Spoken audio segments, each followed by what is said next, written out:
All right, guys, we're finally back again. It's been, well, like 6 weeks or something like that. Sorry.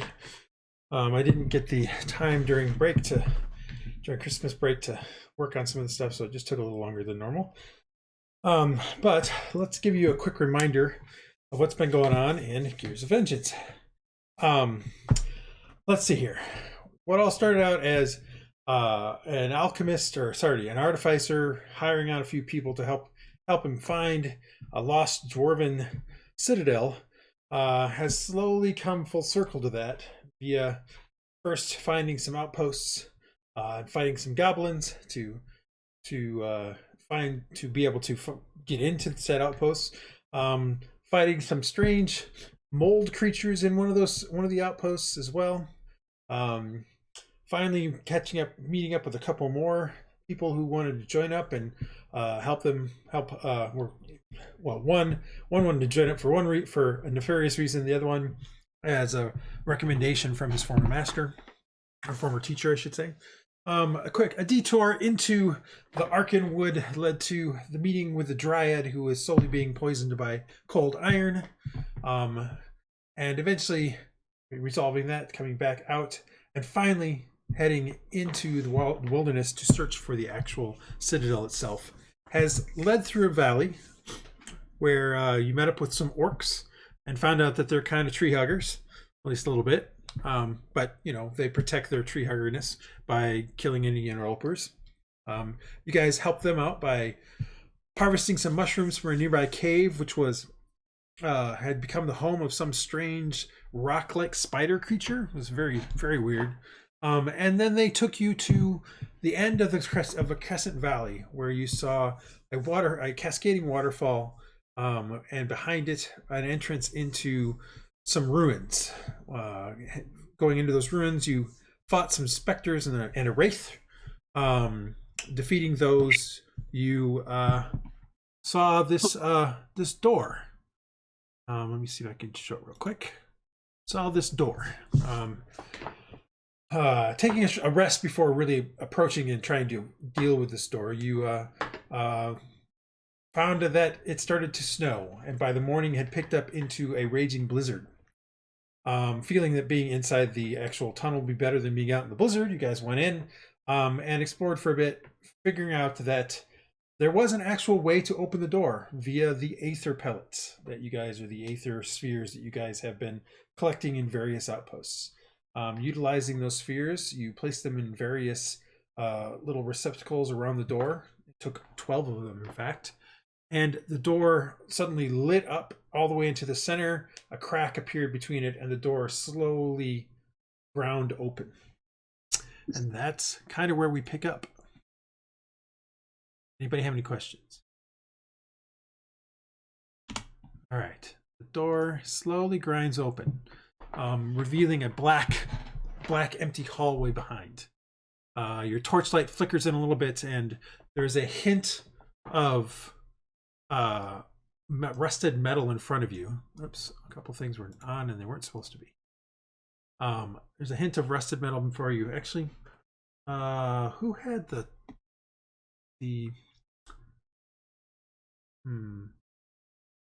probably, did anybody have a torch on? One of you would have had to have. I think I have a light spell. Yeah, I've got light, and I put it on someone's weapon. Do I also have a torch? No, that's fine. I could have swore one of you had something on, so I'll just put light on you. With light spell is what, 30-foot radius, dim, and yeah, I think it is 15 bright or 10 bright maybe. Yeah, and if anybody, I've got a torch if somebody else wants it. Well, someone else should have a torch. If they don't, you can use mine. All right, so there we go. So your light glints off of, as the doors open, your light glints off of a rusty metal portcullis, part of which is on the floor itself, having collapsed in. You see rubble kind of having wrapped around, like similar to what you've been experiencing. No, it is a new map from before. I've switched to a different map making software. You see that some of the rubble that we were seeing on the side you fought the shades or the specters and the wraiths in, continues into the actual hallway beyond. what do you guys want to do? It is definitely a little bit dark in there. Even with your torchlight, you can only see so far. But after about, maybe 10, 15 seconds, some lights flicker on. Now, the flickering is sort of a pale bluish color, maybe a really pale blue, but mostly white, but a little bit pale blue. And they flicker almost like a fluorescent bulb every so often. Now, the best I could do in the actual thing is to make them so that they flicker via like torchlight. But that's kind of what you actually you see is the light kind of flickering there. So what are you guys doing?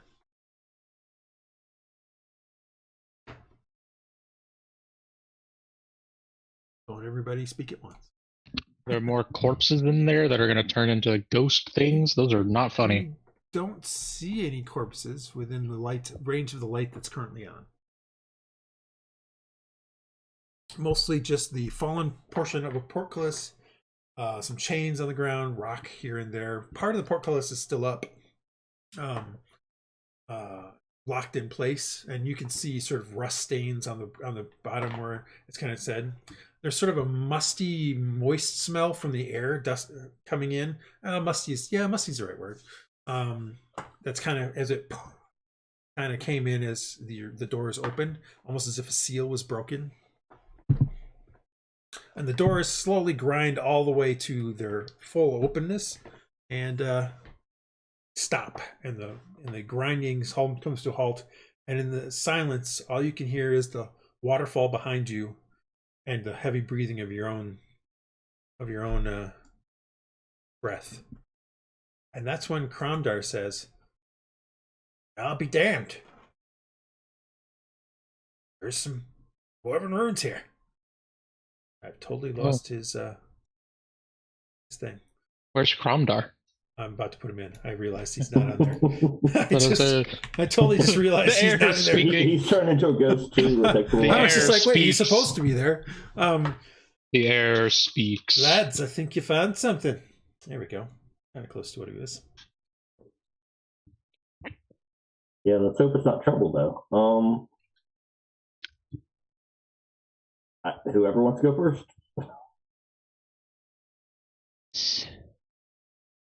I'll go first. Nope. This will go great. Never mind. Alright. What? Where's my character? Why can't I click him? It's not allowing me to go. Are we paused? No. You can go.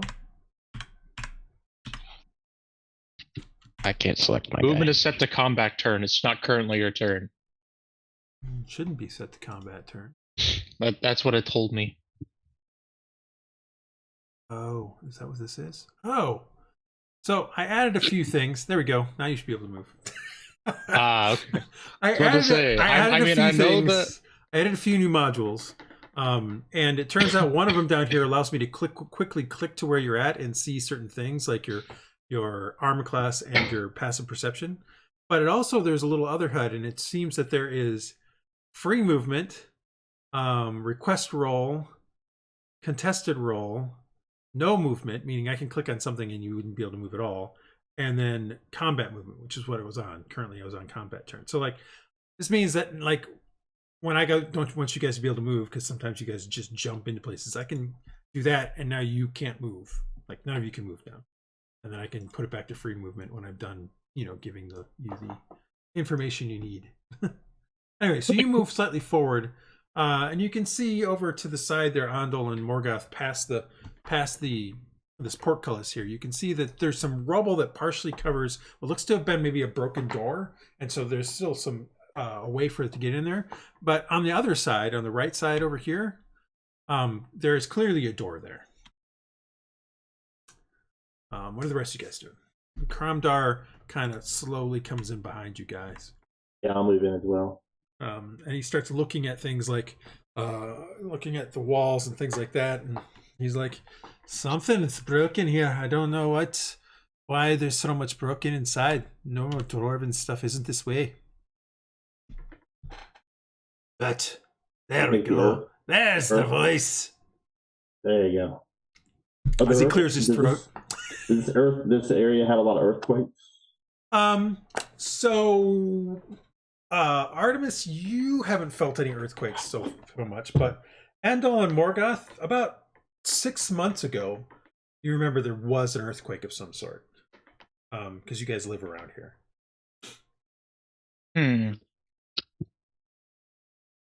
Some of this rubble doesn't look that new though. Like it doesn't look like it's changed that early, but it's hard to say.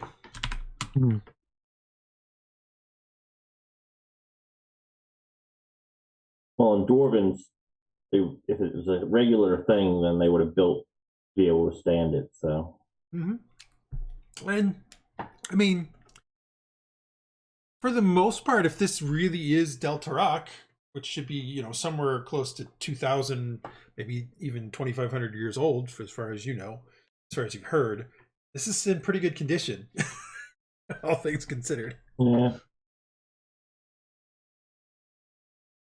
Let's go in. So you will not be able to pass through this because the portcullis is still up in the air. It's kind of leaning into a crevice in the ceiling there. Also, as you look up, Kat, I don't know why you keep on trying to tell everybody what you are, but I don't know. I'm just trying to find information. When I click, it comes up in the chat. Yeah, because you're not clicking just the thing. If you click just the thing in your sheet, it'll drop it open. You're clicking something. You're clicking another thing, which actually tells it to put it into the. You're clicking on the picture or the dice, which is actually putting it into the chat. But it's below it. The description's below it. So it took me a second to realize that too. Yeah. When you click on it, it goes below it. Anyway. So the portcullis? Yeah, this is a portcullis that you can see here. If I could ever get my thing back.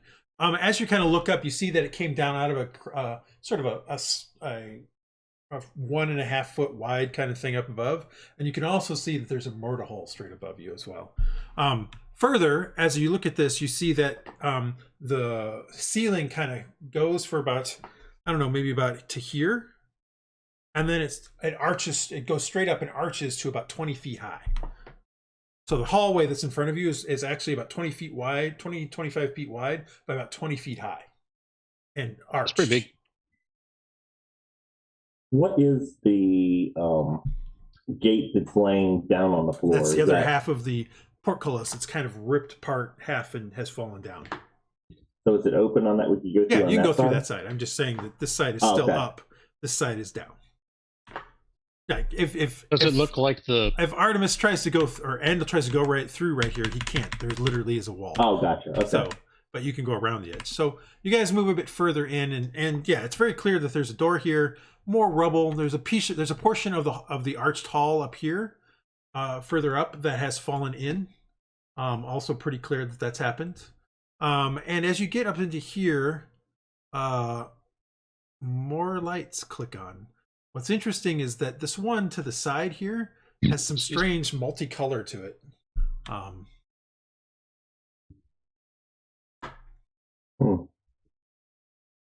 Door. Yes, there is a door over there. Do you want me to put a light spell on you, Morgoth? At this point in time, there are lights. You can see that there are little like sconces here on the side that the lights are shining from, and there's more there's more moving that's just out in the dark ahead of you. That's just inside the light, but they haven't turned on yet. Okay. It's up to you though if you want to have a light source on. I'm just telling you that's what you're seeing so far. What you do actually looking at them as you kind of said the light come on, looking at the ones ahead, it's sort of like a torch sconce like you would expect, but there's no torch in it. Like there's no flame coming out of anything like that. There's like a crystal or a gem or something in it, and that's what's lighting up. Can I open door? And I don't know what Brian is doing. I don't know what Silva's doing. Silva is stuck behind everyone. He's lining up for a shot. I don't know. Do you want to open the door? I kind of do, yeah. I kind of want to move away to open the door. I think I should open the door. Artemis and Bravery will go ahead. As I move away. Yeah, open it. I'm gonna open the door. Do it. What'd you want? Ah, All right, opening the door shows you that there is a circular staircase going up inside. Doesn't seem to be very much rubble on that one either. Jack. staircase going up over here. Cromdar is kind of Jenkins, looking right? around, and he starts to notice that there's actually some fresco, maybe kind of stuff along the wall, but some of the rubble's over top of it. But you can see a little more over here, and it definitely looks like there's remember the pictures that were in that one outpost that kind of gave you sort of an idea of where to come to here. There are a similar kind of a style of pictures along this hall as you kind of are going through, showing pictures of dwarven armies. Actually, at this point in time, more than likely, the one that you're seeing on this side is an image of what looks to be three not elderly, but mature dwarves, kind of all sitting around a triangle table, and seem to be. You would assume they're chatting or something or talking like that, but that's what that picture is of. Or fresco, carving, whatever you want to call it. This one over Dwarves here at the is round table. kind of partially obscured, and it's hard to see, but it does seem to show maybe some dwarven regiment of warriors of some sort. Silva's stuck behind the gate. Yeah. I want to go up to one of these sconces and pick up the crystal to see what happens. So getting up to there, the sconce is about 5.5 feet up, so it's maybe about eye level for you, Artemis. Mm-hmm. The crystal is held in there by a slight silver kind of bracket kind of thing. So you could try to pull it out, but you'd have to break that bracket to do it. Oh, I don't want to break the bracket then. Can I tell what type of crystal or anything? Give me an investigation check, or no, you don't have to give me it. Give me a knowledge arcana check. I would have rather had the investigation. Just real quick, Silva is taking copious notes and making little drawings and stuff just for. Artemis, that kind of looks like the crystal looks familiar. I mean, it's currently lit up, so it's hard to see it a little bit. I mean, when you look right at it, it's like looking at a light bulb. It's not perfect, but it looks familiar. You're almost Silva, sure that Silva gun? had one of those at one Have you point. seen this, Silva? As he takes notes. Has had what? I'm sorry, I missed what I had. No, there's a crystal that looks something like what you had at one point. Up here, they're lighting those up. crystals that we sold. Yeah, if you look at it, it looks remarkable. It looks like a cut version of the crystals you found in that one cave. I definitely take it. I mean, it's like I said, there's this crystal is lit up, and it's currently being held into the thing by some silver kind of filigree kind of thing, like a bracket. Okay. And that's what's Can I lighting the room investigate the right now. bracket? Sure, yeah, if you want. I'll move out of your You way. look at around it. I mean, it's just a silver bracket, kind of holding it into the sconce. That's all. And like I said, the sconce looks like looks like a typical thing you would see for a torch or something like that. It just has this crystal in it instead. It's So being can I held lift in by the crystal out No, of it? unless you would have to remove the silver bracket. Like the silver bracket's holding it in. Yeah, we could break Yeah, the silver. Yes, you I'm can. I'm just just yes. I mean, you'd remeld it into silver that we can sell. I mean, silver's worth money too, right? Yeah, it is. It's just it's the light we have. It's one of the lights we have now. Yeah. You're kind of talking about that, and Cromder's like, I hit the wrong thing. Why would you break something? It's not yours. I'm breaking. That's not the voice. We're transforming it. I'm not doing that either. Did you make it, lass? We're going to remake Do you it. own it? Is it yours? It will be in a minute. Okay, Who let's just, doesn't? I believe that Let- there let- are I think far everyone more owns people it. with a greater claim on this place than you. let's Pale just one. investigate this right now, and we're not worried about ownership. We're just trying to figure out what's here. So, but if we do take a crystal back, then we can investigate and see what it is. So, it's been some time. Hopefully, I don't know if anyone's still here that owns anything, but it is, has a lot of ancestry and meaning for your people and ancestry. So I understand that as well. Yeah, Artemis, when you're looking down, is a small hallway that leads into a room inside of which doesn't seem to be a lot of stuff from where you're currently standing, but you can definitely see under the door that's closed further in. And Andal, where you're at, you can see both of those directions. There's another door that's open leading to the right, to the east. That also seems to be showing some more open doors further in. There's also a corpse. Yes, there's also. Is there? There's a body on the floor. Bodies hit the floor. Where? Oh yeah, ahead of you. That's right. There is a body ahead of you. There's a skeleton on the floor. Yes, there is a dwarven body up ahead. A skeleton. It's dwarven sized. We found a corpse. The lights are actually pops on. Is there anything else interesting over in this area? Like I said, there's a doorway that leads in. Although the light kind of just goes into it, there's not much. There doesn't seem to be a light on the inside of it. Has anybody investigated the dwarven corpse? I think. No, we just got Not to yet. the. I'd like We just to became able to see the corpse. Artemis and actually not Artemis. Andal, as you're kind of standing there looking through that thing, you kind of have a slightly cold wind kind of passes over you briefly. Sealgair, you get up to that guy's corpse, and as you kind of lean down to kind of take a quick look at it, actually another light pops on, if I'm not mistaken. Yes, this one pops on. As you lean down to kind of look at it, for a second you almost thought you heard like a drill sergeant give some orders of some sort. Kind of weird, but it's very, very faint. Anyway, I mean, you hear it really briefly, and then kind of wait a few moments to see if there's any more, and you don't hear anything else. Would I recognize it as like echoes from the past or something like that? No, this isn't Dresda. It's hard to keep track. No, I mean, and the only reason why you think it's a drill sergeant is because it sounds like the cadence of, a drill sergeant. It was spoken in a language that you don't understand. Oh. Yeah, definitely in a language you don't understand.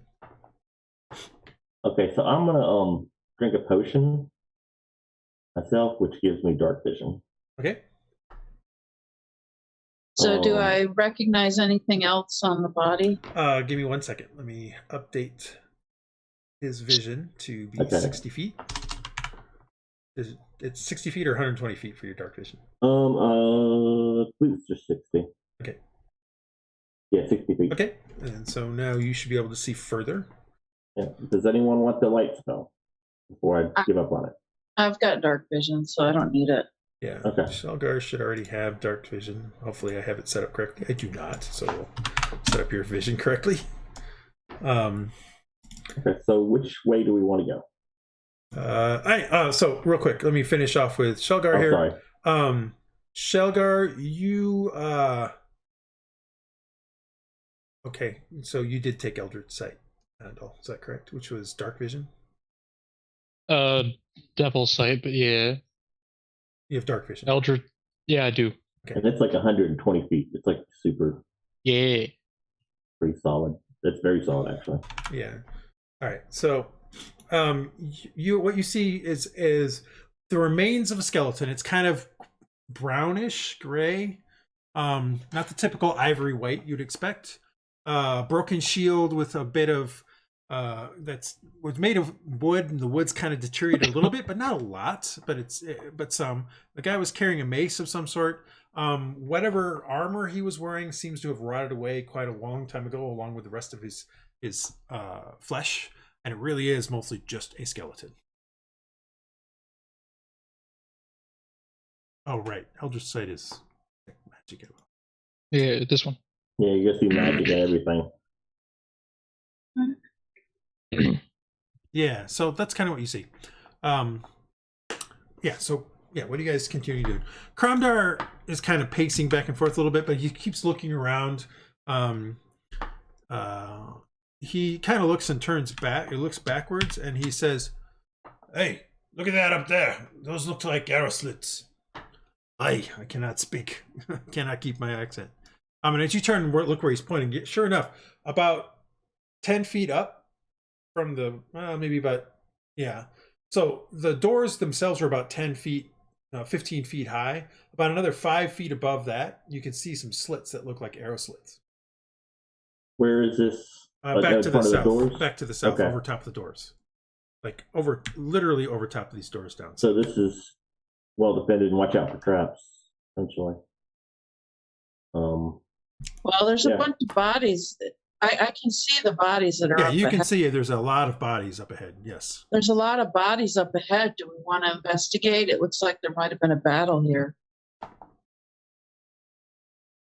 So, am I just able to see like automatically, or do I have to use this? No, you have it all the time. It's just always on. You should be able to see 120 feet. Yeah, it's dark vision. So beyond the light, it's going to be all gray vision, but you'll be able to see it.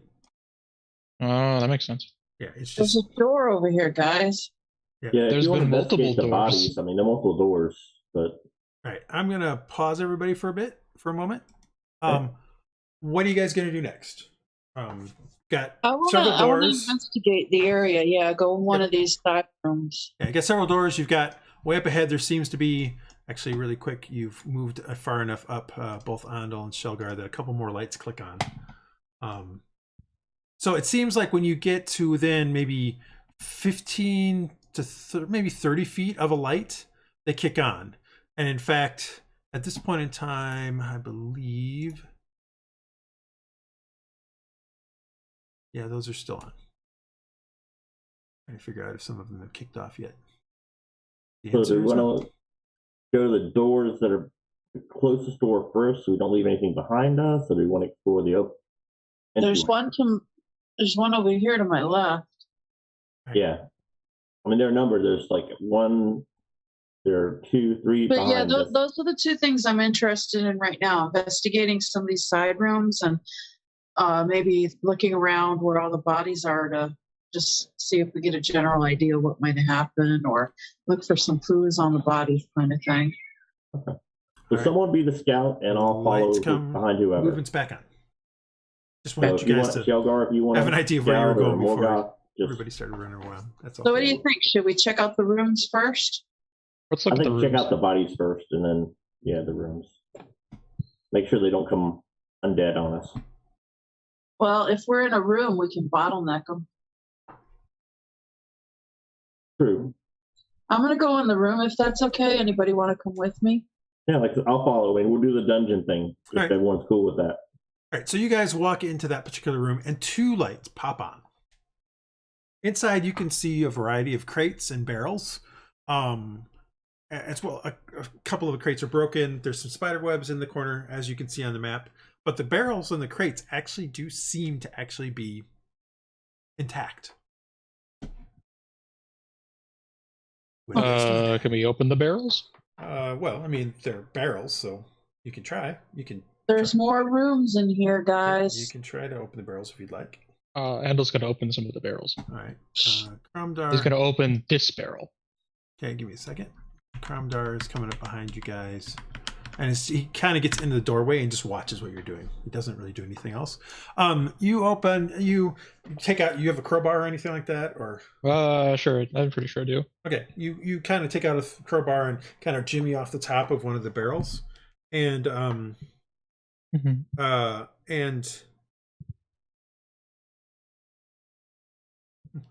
and pulling it open, you kind of a rather nasty smell comes out of it, and you kind of look in there, and it looks like it's a bunch of rotted salted meat of some sort. But very, very rotted, like extremely rotted. Like now that you're looking at it, you can see there's actually a slight stain underneath the barrel, and as you're looking around, you can see more of the barrels have some stains underneath them that are clearly the things that are inside. At least some of these barrels is probably, hundreds, if not 1,000 years old and has rotted away. And What a wonderful smell you Constitution save discovered. keep from throwing up.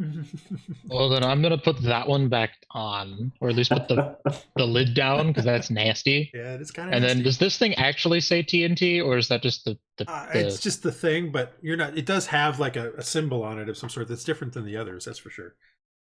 I'll move to this one. Okay. Does anyone recognize the symbol? I don't know. What does it look like? It is in Dwarven. I'm trying to think. I think I speak Dwarven. You have Dwarven, yes. It does seem to be a symbol for danger. A rune for danger. Can I investigate the barrel? Sure. Go ahead. I'm gonna check the barrel for traps. There are no traps on the barrel, but there is. So, but there is sort of a before you do that, there is a slight acrid smell to it around it. Can I go ahead and being an alchemist that things like gunpowder, if it is a gunpowder or something like that, they tend to be deteriorate. It can be more dangerous and more unstable. Time goes on. Well, does gunpowder taste acrid? No, it smells acrid. That's what I'm saying. Does it smell acrid? Yeah. I'm not sure in this universe. I'm assuming, is that correct, Peter? Yeah, I mean, it's made of. I mean, black powder is made of like charcoal and sulfur and stuff like that. So yes, it probably has a similar smell to what you're thinking of from here. Is that true though? That in this, I was thinking like plastic, other types of explosives. I don't know about gunpowder. Maybe gunpowder's not like that. Well, you're not sure. It's powder. It could deteriorate. It may not. I mean, it's just a particular mixture. You're not sure. Well, I'm gonna move out of. You are correct about things like nitroglycerin. Yes, does get worse over time. As far as you know, there's no such thing as nitroglycerin in this world. Okay, that's what I was. But that implies that if I open this, we'll find nitroglycerin. Nice. That's not what I'm saying at all. I'm just saying that. I'm just saying that I've introduced some things in other games that you guys are not privy to. So. Hey guys, there's another door at the back of the room here, one at the other end. Like both corners have doors. Grandar kind of moves in and says, "This one's open," and looks at that barrel you open. It's like, eesh. Well, that's some rancid meat there, lad. Ugh. How did you not toss your cookies? And he starts actually looking at the crates. That's what he starts to do. I'm gonna leave the blow up barrel alone for now. Fine. I feel like we're in Donkey Kong Country. I'm gonna leave the blow up barrel. There is another door up there. That door, the doors that you've seen so far have been stone, and including the one to the south that Sealgair keeps on talking about. The one to the north is made of metal. It is rusty metal, but it is made of metal. Well, let's go through the one Sealgair found real fast. We'll come back to this door. This door's closed. Let's go to the open door. Do the crates have anything specific? Well, Kramdar kind of pops one off with his spear, and he looks inside there, and there is as he kind of rustles around in a little bit of there's a little bit of hay, deteriorated hay. It's pretty much gone away, but looking in there, you can see a sort of a moldy kind of thing on top that he moves aside, and underneath it is iron ingots. And he's like, that's probably about a dozen or so. And five gold apiece. That's like 60, 75 gold here worth of iron. And he kind of goes to another one and tries to shove it a little bit. He says, given the weight of this one, I'd say it's probably the same. But the smaller ones. Did he open? He opened. He looked at the big one. He looked at. Whoops! I accidentally clicked on Kramdar. He looked at these two, so he hasn't actually looked at any of these things here yet. But I'm gonna look at the big one. All right. So you move that big one, this big one, or this big one, the one underneath the smaller big one. All right. You pop that open with a crowbar, which is a lot easier to do than with his spear. And inside of there is what would have probably again been straw, but it's been it's deteriorated and molded away. But as you push around the kind of dusty mold, you don't even really have to push around it. You can see that there are statues in there, stone statues. What do they look like? They look like they're idols to maybe, they're dwarven, dwarven design. The dwarven in design. Interesting. So they look like dwarves, male warrior dwarves and things like that. Cromdor kind of looks over your shoulder and says, "Hey, that looks like some idols to the forge." Can't do it easily. What do you think are in the smaller boxes? I don't know. Probably more trade goods. This seems to have been trade goods and things like that. You had the meat up there. I bet you there's probably some other foodstuffs in these things. I bet you at least one or two of these is ale or beer or something. And he kind of goes over to the one that's right next to where you guys are at, and you can see there's like a wet stain underneath it. And he kind of reaches down and puts his finger in it and sniffs in his bit and says, "Oh, that was a a dwarven whiskey of some sort. Don't like that. It's probably pure alcohol at this point." Nice. How Actually- heavy are those? Can't get my speakers to work. You can't get your speakers to work. Now he's muted. Oh, okay. How heavy is the a couple smaller of you bit? could move it. I mean, same with the ingots. Like, the boxes are probably 50 pounds each. They're not super heavy, but I was just curious what's in the big wooden box. well, so the littler boxes you can pick up and kind of move to the side. They don't seem to be way too much. You kind of, as you move them, they kind of jostle a little bit, and there is a sort of clink to them, but like a metal clink, but not necessarily like the tinkle of money, just the clink of metal banging against each other. The bigger one though is down there, and you kind of move it a little bit, and it's not heavy per se, it's just kind of awkward. Like the box itself is probably 50 pounds, but you get the thing out and pop that open, and inside is several bolts of ornate cloth. And you're like, and this stuff looks relatively undeteriorated. Like, it looks relatively decent. You can see a few frayed things here and there, and as you kind of look through them, one on the bottom definitely got something into it because you could see it's eaten. And in fact, you could see a small hole as if like a mouse or a rat got in and was using it as a nest. But the ones on top seem to actually be pretty decent. Kind of pulling them out. Like... And if you pull one out and roll it out a little bit, you can see sort of a bluish field of cloth with a golden kind of design on it. Looks nice. I guess Cromdor's right then. It's mostly trade goods. That's what it seems to be. That's what you guys Makes sense. Close to the entryway too. I mean, the entryway to the place. Well, I guess that's pretty much all that's in this room. Yeah, I mean, there's still the smaller boxes. You're not sure what's inside them, but I mean, it does clink like a metal or maybe pewter or something like that. It's hard to say exactly until you open it. All right, I'll open one and look at it. All right, opening one up, you see that inside is basically like kitchen, like plates and tankards and things of that nature. But they're made of pewter. All right, well, we'll put that down. I mean, they look nice, but they're nothing spectacular or anything like that. Cool. What do you guys do? All right, so let's try it. Yeah, let's try a different room. Maybe the one to the south. Yeah, let's go this way. All right, you head into the one to the south, and lights pop on. There's nothing in here. I mean, there's a couple rooms, but yeah, and heading into that one. Let's see here. It's mostly empty except for the rubble. And kind of looking around, you can see the glint of something in the light. Kind of going over to it and looking at it, you see a small copper coin. So there's a few copper coins around the place, but that's it. I mean, for the most part, it's all empty. There are some stains on the floor. Yeah, those are doors.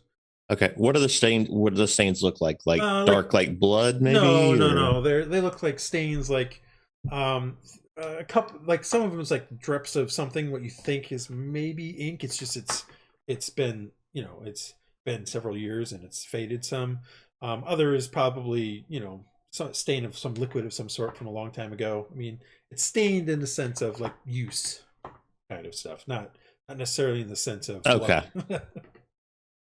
And there's no furniture or anything? No, there isn't any furniture in here, which is kind of odd. What do the doors look like? They're stone doors, except for the one that's right next to you, right next to Artemis. That one is also a metal door. Are there any arrow slits or defensive? Not that you trying can to notice see. those? No. Okay. Once you've gotten in here, maybe I think you're okay. I'm gonna start with the stone door and end with the metal door. All right, where are you going So, first?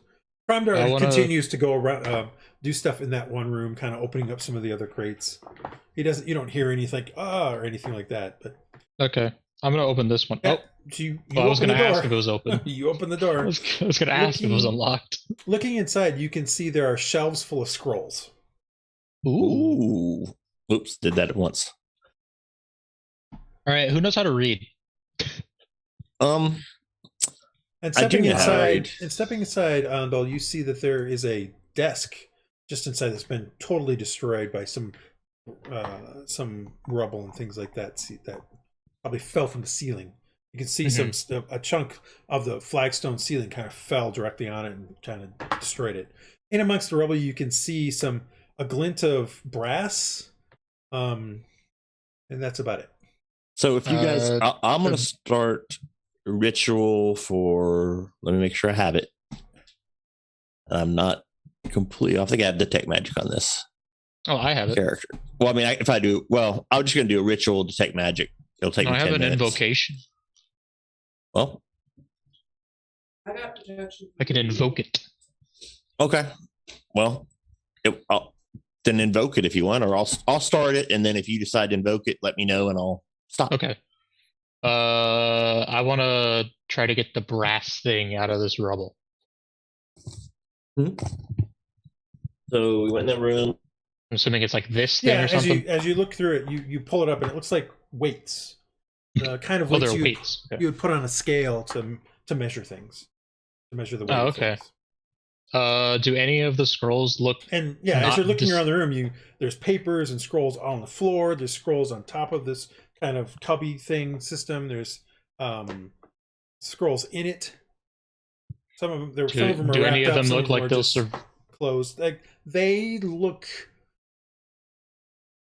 The ones on the floor look much worse for the wear than the ones in the actual cupboard kind of thing in the shelf system. And they all still look relatively yellowed and weathered by time. Yeah, I was gonna ask if any of them look strong enough to survive getting opened. You're not 100% sure until you try. Well, on the ones in the wall, whichever one looks the least bad, I'll try to take that one out. Technically, you're standing up against some, but you can stand there. You're just standing next to this stuff. I was just checking. So you gingerly pull one out. One of the ones that's not wrapped, just kind of is loosely in there. You kind of pull it out and slowly unfurl it, and parts of it crack a little bit as you do so, but it seems to be okay. It's not. It turns out it looks like it's not made of paper, but maybe made of vellum of some sort. So it's actually not as delicate as you thought. Like some of the stuff on the floor is definitely made of paper, and it's definitely not looking so hot. But some of these scrolls that are in the thing definitely are made of vellum. And you kind of open it up a little bit, and there's definitely dwarven writing inside. Can I read it? Give me an intelligence check. It's old dwarf. Yeah. I don't know if I'm smart enough to read that. Faith in yourself, man. All I'll give you a bardic inspiration, except that's my other character. Can I phone a friend? I'm gonna phone my friend. I have a gnome friend. Yeah, you're trying to figure It's it kind out. of far away, but and it's just hard to understand it. I'm gonna phone my gnome friend real quick. He has read language. You do recognize one thing about it, though. There are definitely dates along in this stuff. It's just it's hard to understand what the rest of it is. Don't you worry. The dates though make no sense to you. Like some name what you assume is a month or a day, and then like 3247. Like it makes no sense to you. Silva wants What to year go is in and it? try and read it. Big brain man is here. What year is it? I forget. 1283.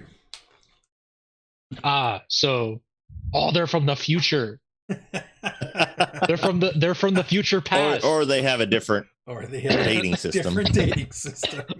No, I know. I'm making it up. Yeah, let the other two brains get in there. Let Silva It's and days Morgoth. of future past. I figured it out. Big brain Morgoth, try read.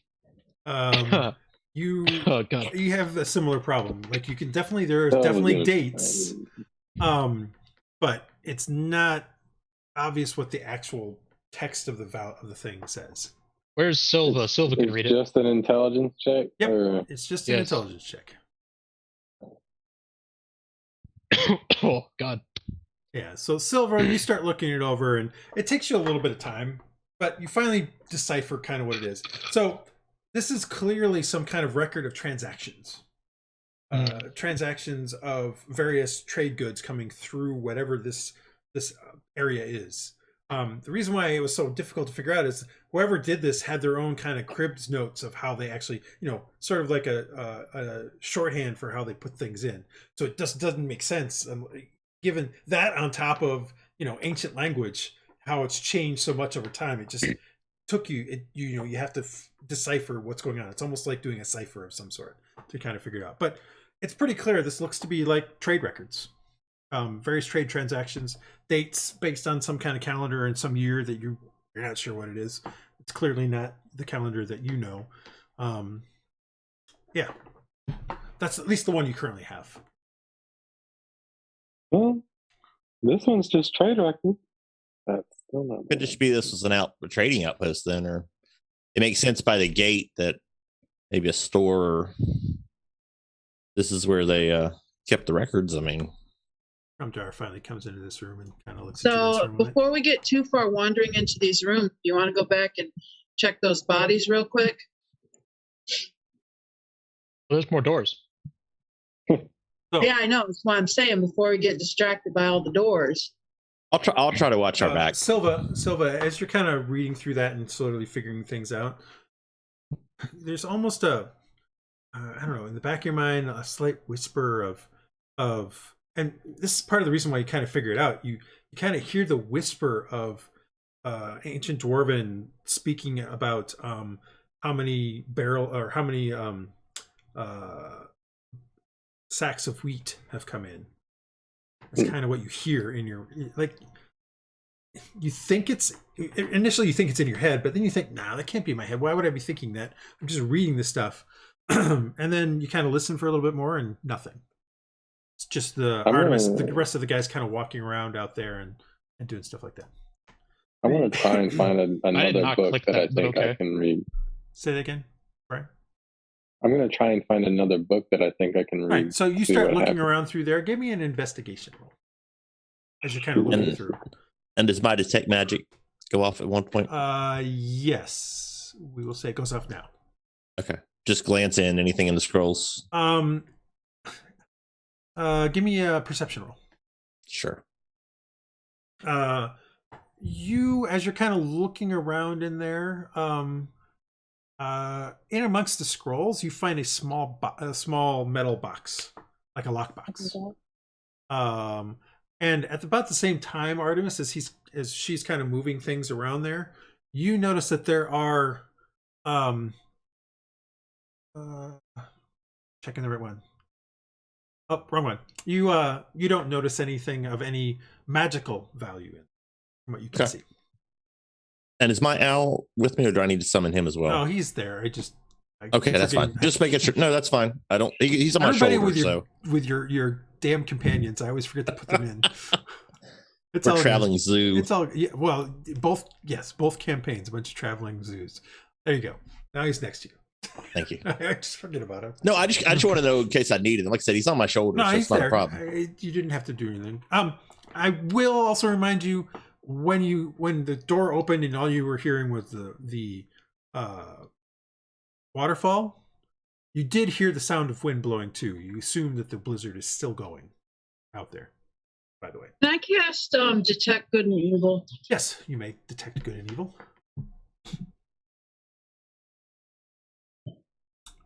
Andal, you open up that door, and inside is another room just filled with shelves of scrolls, floor to ceiling, almost, with shelves of scrolls and things of that nature. So what did I find? You found a lockbox. Oh, I'm going to look at that.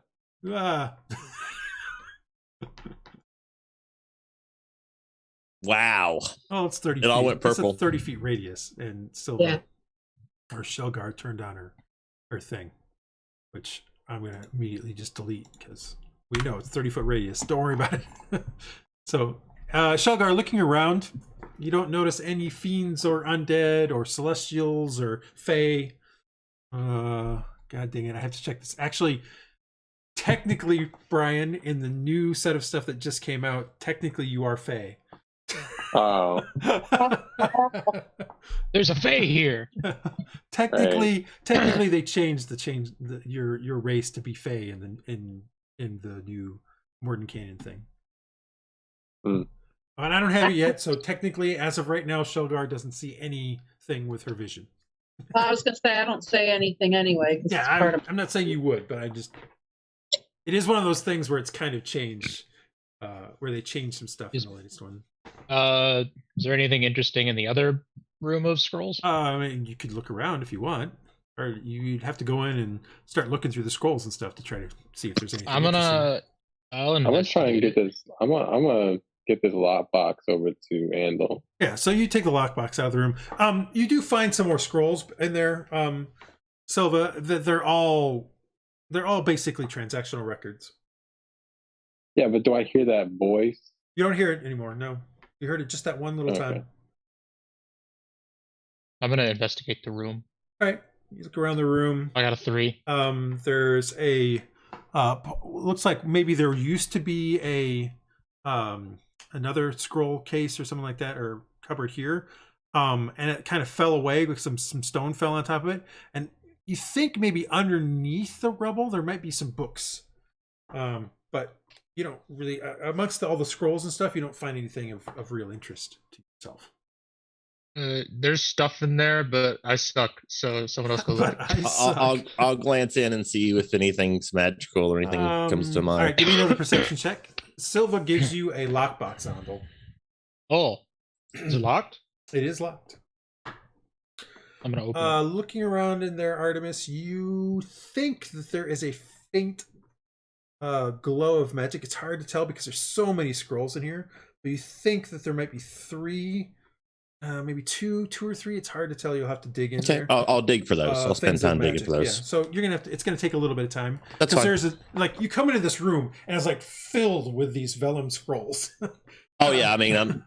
So you get a really good perception check. So that's why you're noticing that there's some small little glows in a few spots. But is there any like a book or anything, a larger book of transactions or anything also? Well, like I was saying, Andal mentioned that you can just, as you're kind of looking through here and looking for those motes of light, of glow, you can tell that this particular thing was probably a case of another cupboard, or maybe even a bookcase that's fallen over. You can just make out some books underneath it. Okay, we'll get the scrolls first, and I'll try to look at that. But that'll be my next little bit. All right, so you start looking at that. All right. Rondell's gonna try to open the box. Okay. Where are my thieves' tools? I'm assuming it's locked. It is locked. Thieves' tools. It is called a locked box. Nice. Oh. You so quickly with the thieves' tools find the little combination on it, or pick into the thing, that you're like, for a second you think maybe it wasn't locked. As it pops open, I'm just that good. As it pops open, inside you can see a whole bunch of silver, gold, and a darker silver colored coins. Money. Definitely money of some sort. That's cool. I feel like Tronbar might not like if I keep that, so I don't know.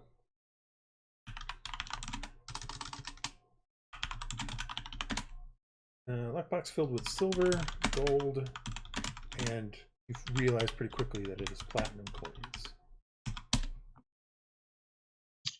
Cool. Artemis, you find as he's kind of popping open that lock, you are able to find a scroll. Looking through, you kind of pull it open a little bit, and as you start to pull it open, you notice almost immediately the telltale sign of arcane language. Can I read enough to see what it Well, I don't have. I think that's detect. If you read it enough. In this world, can I read enough to scroll to see what it is, or would that take a detect magic? You'll have to do a knowledge arcana check. Okay. If you want to try to do it without really truly acting. Yeah. That's all. Wow. That was a pretty good one. So, give me a second. I'll tell you what it is. I didn't actually. It's the anti-Marcus roll. Yeah, there you go. Looking through it, you see that this is definitely a scroll of detect thoughts. Oh, okay. Probably useful. That'd be really good for negotiations. Yeah, probably due to the fact business. What this place is. That's the first one you find. The second one's not too far away, so it doesn't take you too much longer to find the second one, which is also a scroll with some arcane language in it. Okay. Jimmy, roll again. No, not with the 20. You'll figure out the next one pretty quickly. That one is just Nistel's magic armor. It's just magic aura, basically. Okay. Again, probably something useful for trying to disguise something or misdirect or something. You know that there's still one more, but it's way up on the top. This room, the room so far, like when you go into the room, they're probably about 8 feet tall in height, versus the 20 to 25 feet of the hall outside. But this one's kind of near the top, so you're not sure how easy it's going to be to get to that one without potentially knocking some things over. Let me see. You're just going to have to do a dexterity check just to see how. If you knock, I have a character without mage hand. That's awful. Who's my dexterity's not bad. Who's our dexterity character? Yeah. There's a magical scroll up there, but I'm trying to do it without disturbing anything. And I'll try to point out which one it is. You point in an area with a firebolt. Just kidding. Yeah, there you go. The whole place goes up like that. Within seconds, It's all burned away. Well, it was there. Actually, it's not. Insofar here, while it's musty, it's not super dry. Probably because of the water. Gotcha. No matter how well sealed this is, some of that moisture from the air outside is probably getting into here. Which is probably why the meat and some of that stuff has went so bad so quick, not quickly, but has sort of rotted into a sludge, as opposed to these things but it's helping preserve these things, even though they're more yellowed and stuff like that than you would expect. Okay, I'll point out which one it is as best I can. Who are you gonna have do it? Andal, I think, is our dex guy. All right, so he just got done, and he's kind of looking at that lockbox as you come out to ask him about it, and you see the lockbox has coins in it. Oh, good. Cromdar kind of is looking around as well, and he's like, "Did you find anything, lad?" Who? Who's he asking? You. Oh, anything of interest? We found a lot of scrolls.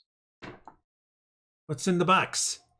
What's in the box? Anyway, I think it's money, but I imagine it's money. He comes over and looks over your shoulder. He's like, "Hey, those are. I don't think I've seen anything like that since my grandfather. Yes, those are dwarven coins." He pulls one out, one of the platinum pieces out, of course. Yeah. And he looks at both sides, and one side has the face of a dwarf on it. The other one has the triple triangle that you guys saw on the door. And he's like, can that tell you where we're at? I mean, is any legends of he looks symbols? At the stuff and he's like, I'll be damned. I think we need to have that conversation now. And then he stabs me because he's he doesn't stab you. But he then heads out into the hall. Let us get this one scroll first, then we'll all discuss it in the hall. Yeah, I'm gonna close the thing again, the lockbox. Okay. I'm just gonna close the lid. So that way nothing falls out, and then I'll put it down, and then I'll go over and get this thing off the wall. All right, so give me a dexterity check. Because I'm pretty high up, so you're gonna have to do some stretching and stuff to kind of get up there.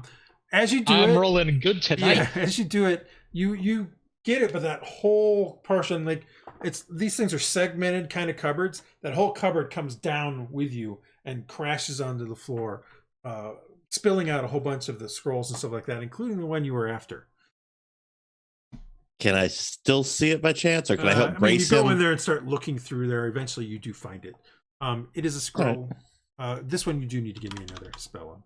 Another Arcana check.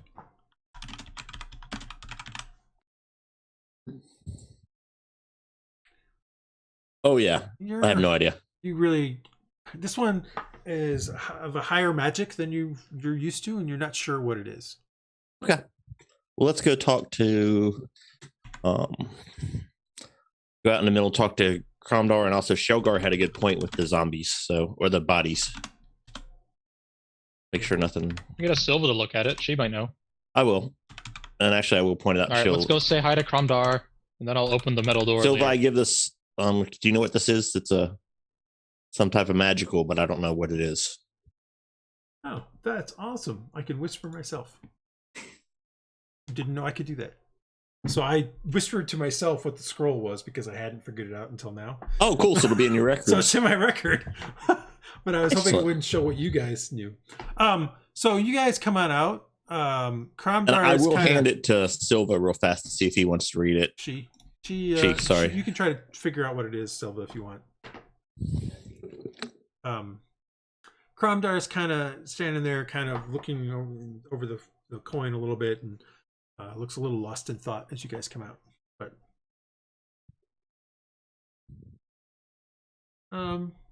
yeah, that's enough. That's high enough. You find as you look it over, you realize that it is a scroll of major image. That's Cromdar just said because I had him selected. Okay, I just typed it down. Yeah, thank you. It's a scroll of major image. All of which you're like, oh, those all seem kind of good for negotiations and treaties and cheating and business. Very utility oriented. Marcus has been thinking along those lines. Some of his spells, so yeah.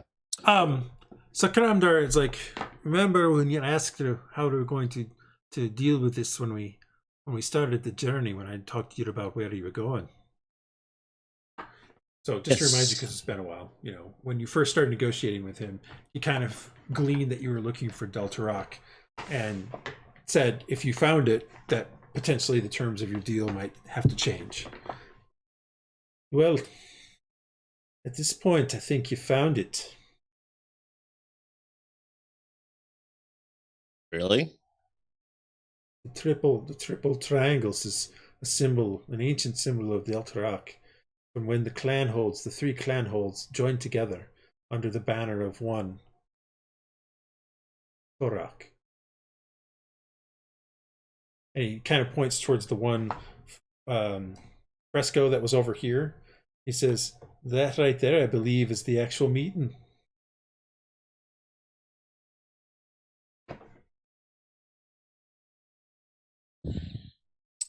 So how old is this? Do I know, or can I ask him? How old does he think it is? Well, or Silva, whoever. Initially, I'll give me a quick intelligence check. If you don't, he'll probably give you information anyway. But give me a quick intelligence or history check. History. Yeah. Just to see how much of it you might actually know.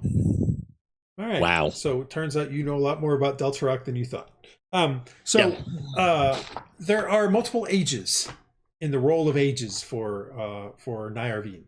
Currently, you're in the Age of Men, which supposedly started about 1,500 years ago when the Daeri started to form kingdoms along the face of Nyarvine and on Kelavine, the place where you're at now.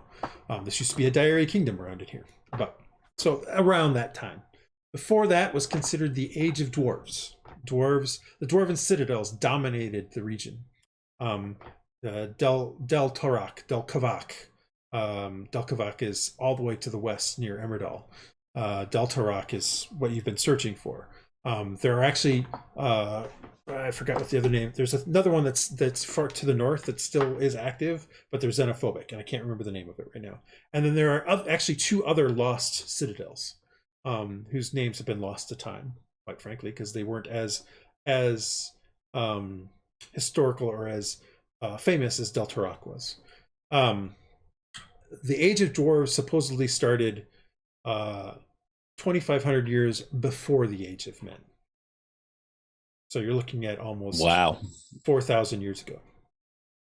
That's 1,500 years ago. So about 3,000 years ago. Sorry, I forgot my own age of my own timeline there for a second.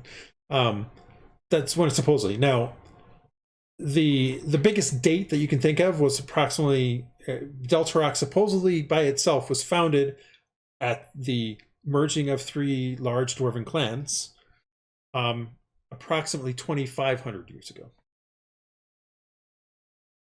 So this is Deltarach. It's probably somewhere in the neighborhood of 2,000 to 3,000 years old. Maybe a little less, maybe a little more, depending on. Probably more likely a little less, depending on what's going on here. So this, you're standing in something that might be as old as 2,500 years old. Seems to have held up pretty well. Yes. At least that's what. So that's what. Kromdar, what Kromdar is believing. Oh, I mean, it is if it is Deltarach. So he looks towards the north, towards the hallway that continues on. And at this point in time, he looks in that direction, and you can see approximately 60 feet down that. You can see down there. You can see the skeletons and stuff like that down there. But he kind of points in that direction and he says, I would be willing to bet to this. This is basically the one of the gatehouses. And if we head down that tunnel that way, I don't know how far, maybe 500 feet, maybe even upwards of 2,000 feet. Some of these things had some very long defensive tunnels to get into them. That we would find the main hall.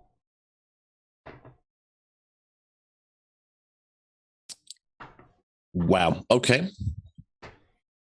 Silva, are you our negotiator? I can't remember who's our negotiator. If it's Brian or Andy, one of you two were. No, I think it was me. Hold on. Okay. Yeah, I think it was you. Just so. How does the deal change? Sorry, I was getting this ring. He says, well, that's where it gets interesting. You see, supposedly my great-great-great-grandfather is directly a descendant of the last High Lord of Deltarach. So when I say it probably isn't yours, Pale One, I really mean it's probably mine. There.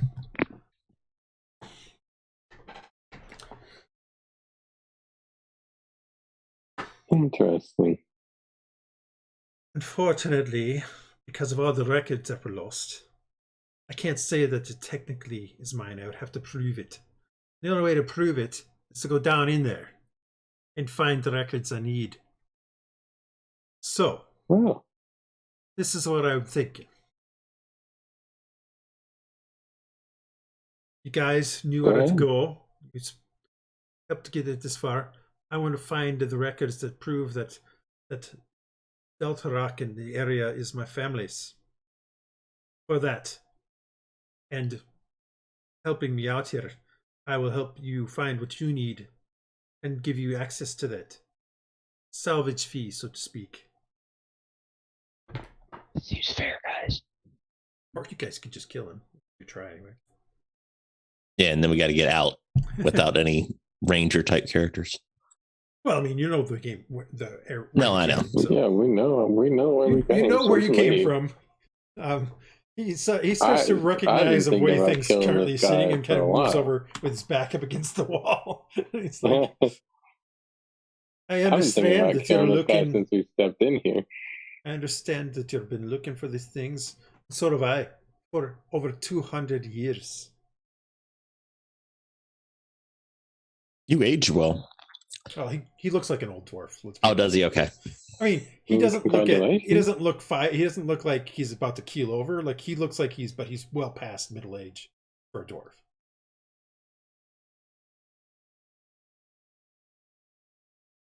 I think it's fair. Until I find the records that prove that it is mine, I am perfectly willing to allow you to have salvaging rights. Once I do that, and I can prove it, and I get it registered again, then we will negotiate a second time. So are there certain things that you wouldn't want us to salvage? Because I'm thinking there may be some... There are definitely some family relics and heirlooms that I wouldn't want you to take now, would I, lass? Exactly. Can you specify what they might be now? I know of a hammer that was considered the for lack of a better term, the scepter, the symbol of the ruler of the clan lords. Clearly, that should not leave from the place.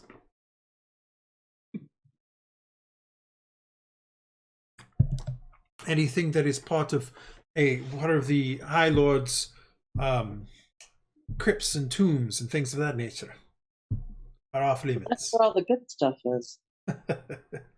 Also true, but would you like it if I desecrated your family's graves? I'm teasing you, old goat. From what I understand, there is ancient technology here that many people would love to have. And now you're getting to the crux of probably what you care about, to be honest. Yeah, Silva, yeah. Morgoth, and Andal, at least. And we can have that. You won't. I will not stand in the way of it. Like I said, salvaging rights until I find that which I need. Yeah. But we definitely are thankful that you're letting us have this. And we certainly want to be compensated for our efforts, but we definitely don't want to disrespect, and that's where we're going to look to you for guidance. As you know. Yeah. Continue, sorry. Silva walks over to Silva, where... while Sealgair is saying what she was just saying, you see Cromdar kind of shiver a little bit. And kind of looks around for a second and then just shrugs his shoulder. And that's what you do guys like know. an insight check? Yeah, if you want. There's no dragon in the deep dark pits of here, is there? Not that I know of. Just a Balrog. I haven't heard of dragons and a dragon on that ravine in over 200 years. 200's not that long comparatively. Nothing. I mean, maybe it's just a tick.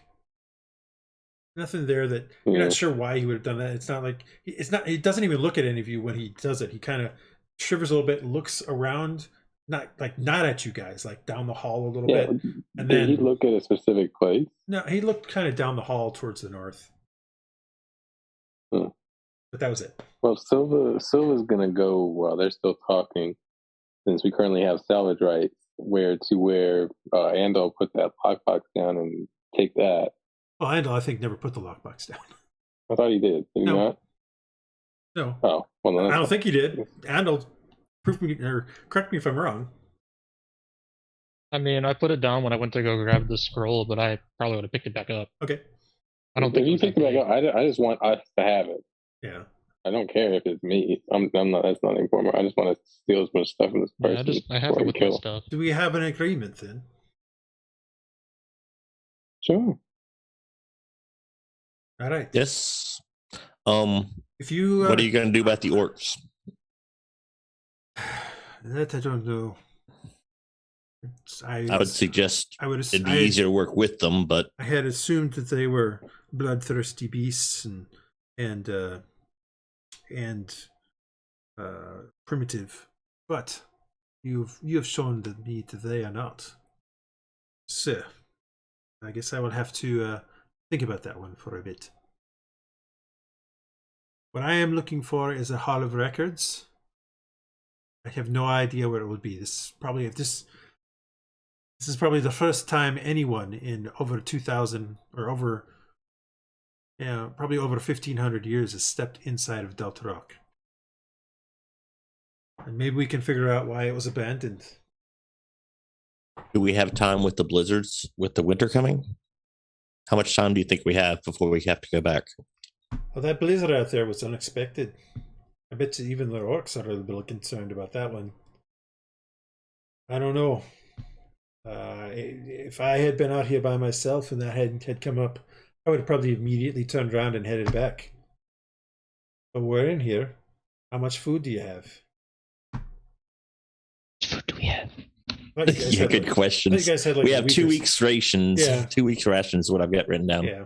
So you got a couple weeks. Like you used like 3 or 4 days to get here. So you could probably safely go for a week, and then you want to be out if you like, to be honest. And we've also got the deadline with the orcs, which I can't remember how long Which is before 3 days. They weren't giving you 3 days, but there's a blizzard. They're true. giving you 3 days in their valley. Let's be honest. Okay, yeah. 3 days in their valley. So that could be negotiated because technically you're not in the valley right now. You're technically underneath. You're not even. You're underneath the cliff that was at the end of the valley. So you could do some trickery there. Maybe not be the best thing to do, but you can do some if you wanted to. Our original plan, anyway, wasn't it to just come here and see it and then come back next summer? Yes, or at least after the spring. After the thaw. Yes. Yeah. So I say once the blizzard lets up and we can leave, we just leave. We don't risk staying here longer than we have to. And, we're running out of food because we didn't plan for a long-term stay up here. we could explore a little bit while we're in the blizzard, but yeah, I'm not saying we couldn't explore. No. I'm saying let's not go too deep because we're not going to stay here too long. We want to be close to where the blizzard is, where it is, so we can see. At this point in time, Sealgair, your detect good and evil has faded, and Artemis, your detect magic is gone. Yeah, I figured. By the way, next time target yourself when you do the detect magic, Artemis. Because I've been advancing time, and the only reason why I knew that this even happened is that Sealgair's thing, which she did target herself when she did it, turned off. It popped off saying it was done. So just for future reference. Gotcha. I was like, what the hell was that? And then I realized it was Sealgair's detect good and evil going away. All right, so I think we're okay with that deal. All right. We should agree upon at some point. I'm not saying right this second, but at some point for the date when we would come back and actually look for the records and stuff, because I doubt we'd have enough time to reach that deep into the. Depends on where it is, I guess. I would imagine records are pretty low. I would think so. Well, if we are in agreement, so I don't think we'd make it there. We can head back after the blizzard blows over, and I will leave word for you at the Raventhorpe Inn, at the Welcome in the Wagon Inn, as I check out the thaw. All right. And he says, "Shake on it." Yep. He spits in his hand and puts it out. He's like, "Yeah, okay, spit in my hand." Okay. Now I won't make it that, but yeah, I'm kind of not as comfortable. But I'll spit in my hand and shake. All right. He says, "My word, as a dwarf, and as the potential only surviving leader of Delta Rock. Of course, if this is true." This is true. I have no heirs. For now, you might have more opportunity now that if you have a kingdom. He kind of chuckles a little bit. He's like, "Oh, crap!" It's something that occurred to him. He has no kids, and he's like 250 years old. And so out of character, huh? I'm definitely gonna kill this dude. No heirs. I was even planning on trying to find out if he had kids. He's dead. He just admitted he has no kids. What's the repercussion? Guy's gone. As you're shaking, Artemis, you feel like a cold breeze, come past your from north to south. So from deeper into the thing. And at the same time as the cold breeze, you're pretty sure you hear the faint sounds of fighting. And it happens for like maybe a couple seconds, and then it just stops. Did anyone else hear that? Commodore kind of looks at you funny and it says, "Get what?" As he kicks his hand back and the faint sounds of battle. I'm going to go to my owl's perceptions and kind of fly him down that way a little bit. It came from up there. Yeah, well, you're not sure where it came from. The cold. Well, you said north to south, right? The cold breeze came north to south. Well, that's the way I'll go. And you heard no easy way to say a very, very faint sounds of battle, almost a whisper of it. Well, I'll kind of fly and I think I have to get within 30 feet. I don't know. All right, so you start flying, and as you continue to fly, I don't know how far you're going to go. I mean, I'm just going to fly. I've got to remember how far. I've got to look that up because I've got to keep it within a certain amount of distance to be able to use its eyesight. Well, look that up real quick because I will. Yeah, it'll matter. Lights will turn on the further up you go. Actually, the bird is enough to cause the lights to turn on. Oh, that's sophisticated. 100 feet of me, so that's plenty of room. Well, so 100 feet is 20 squares. Yeah. This map is actually larger than you think it is. Well, no, that's fine. I'm just going to say I can. So. Yeah, just measure because. Let me do my measuring. Because. Yeah, it'll matter. Oh wow! I can right click on you guys in this bar too, and change it so that I can private message you or go directly to things. Interesting. Where's your bird? Where did my bird go? Oh, it's on the thing. I'm trying to find the measuring tape. Where is your bird? He's in the wreckage. There he is. Okay, I see. Yeah. Let's see. I got to fly my bird further. It's out of my sight. So this is 65. And then you can see that there's lighting coming up. Okay. All right, so he flies across, and as you see him, you can see that there's the mound of kind of corpses or skeletons in this case, and broken shields. You can see some weapons and stuff in there. Some more further up, you can see a big chunk of the center of the ceiling fell out much further up, as you can see, and then you can see it continues on, and it just keeps going off into darkness. Yeah. I mean, I could actually fly further than that. It's just for some reason the owl physically can't fly. Because that's the end of the map. Oh, gotcha. Okay, got it. All. So does he see anything? He looks into the darkness, and he can see maybe... Or hear? He can only see 30 feet. No, he doesn't see or hear anything. I mean, you can give me a perception check, but... Yeah, he's got his advantage. With his passive perception, he clearly doesn't see or hear anything. Okay, yeah, it's a 13. So for his passive, let's roll... Yeah, great. Yeah, not really any better. It just doesn't notice anything. He flies back to you, and as he passes some of these lights, they turn back off. So yeah, it looks like I didn't see anything, but I heard something, and I felt a cold breeze from up there. And given what we've run into,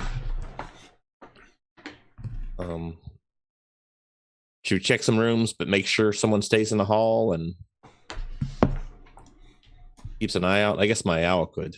Hootie. But let's not go too far. All right, then. Let's check out the rest of this obvious gatehouse. So there was the two metal doors. Anybody try those? There's also this area over here. And stairs. Morgoth downstairs, right? Yes. Well, they probably head up into. Let's see. The gatehouse is probably a garrison of some sort up there. That might be a good place to go if we want to find weapons if we need them. Fair enough. What do you guys? What does everyone think? What do you want to do? Go up. There's the two metal doors. Going to go back to opening a metal door. There's the two metal doors you haven't opened, and then there's this entire eastern side, the right side. Nobody's done anything over here. And then there's still the bodies and stuff that Sealgair wants to look at. Well, let's let Sealgair look at the bodies because she wanted to look at that to begin with, and it's been kind of. All right, so Sealgair, you kind of move up there, and there literally is a actually lights turn on when you get up to a certain point here. this light turns on. There literally is, and the lights that are turning on up here have that same weird quality that the one did way back at the very beginning. Like, it's not the bluish color. There's like, it's casting out like a multicolored hue. Like, you can even see it. Like, this is like a green and a purple and stuff like that. It's very odd. Can I investigate it closer? I mean, you can go look at it. It's this thing right here. It looks the same. It's the same kind of crystal and things like that. Just seems like it's not putting out the same type of light. But I'll just have my owl flying over there. Yeah, he noticed it too. Like, the lighting there is not as strong and as good. Like, you're not sure what that means. Okay. Are there any cracks in it or anything? I mean, looking at it, you don't see any cracks in it. No. Okay. All right. So can I investigate the bodies? All right. So you start looking around, and it's similar to the ones before, like cracked and broken shields. There's a variety of like things like broken crossbows, some broken pole arms, some swords, some maces and warhammers. Like, these were clearly warriors here. Yeah. And all you're seeing is dwarven skeletons, though. Like, you don't see like anything like orc skeletons or goblin skeletons. Orcs wouldn't be fighting these guys. They weren't Right. enemies. But you don't see anything like a goblin skeleton or a beast of some sort. Like, it just is the orc, or just is the dwarves, from what you can tell. I want to cast detect magic. Detect magic. Detect magique. Detect magic. Magic detected. Let's see. Detect magic. All right, Andal. Andal's going to try to open up the thing. Yeah, he's gonna go back to the metal door over here. All right, well, give me a second. The lights do turn on because that's the way it works. What are the rest of them doing?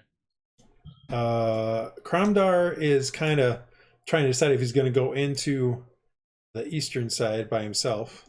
Yeah, I think we got to stay kind of together if we can. So I was going to stay here and watch Sealgair to make sure she doesn't get jumped.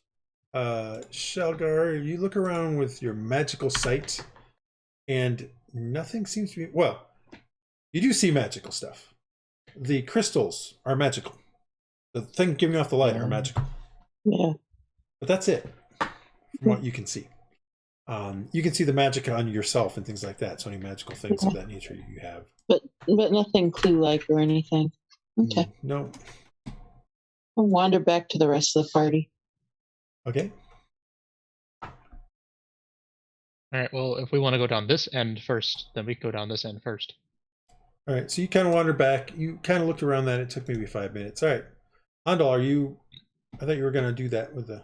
Well, they seem to want to go on this side first, so we'll go on this side first. All right. Well, I got to turn the lights off. You gotta stop. You got to make a decision, man. We should stay with the group. So. All right. We'll make the decision for Kromdar. We're going in here and walk in there, and you see. So walking into this particular spot, you see there's a winch inside it. Not a wench, a winch. There's a lever there that seems to have been rusted into the thing. The winch itself, you can see there was a rope that went up into a hole in the thing, but the rope is broken and it's kind of fallen down into amongst the rubble.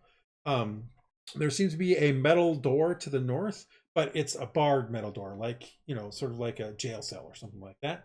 And then there's another door that leads deeper in that's open, and you can just see inside it, and there's some more rubble that has fallen and seems to have fallen onto a desk of some sort, from what you can see. There also seems to be another kind of cupboard / bookshelf way in the back.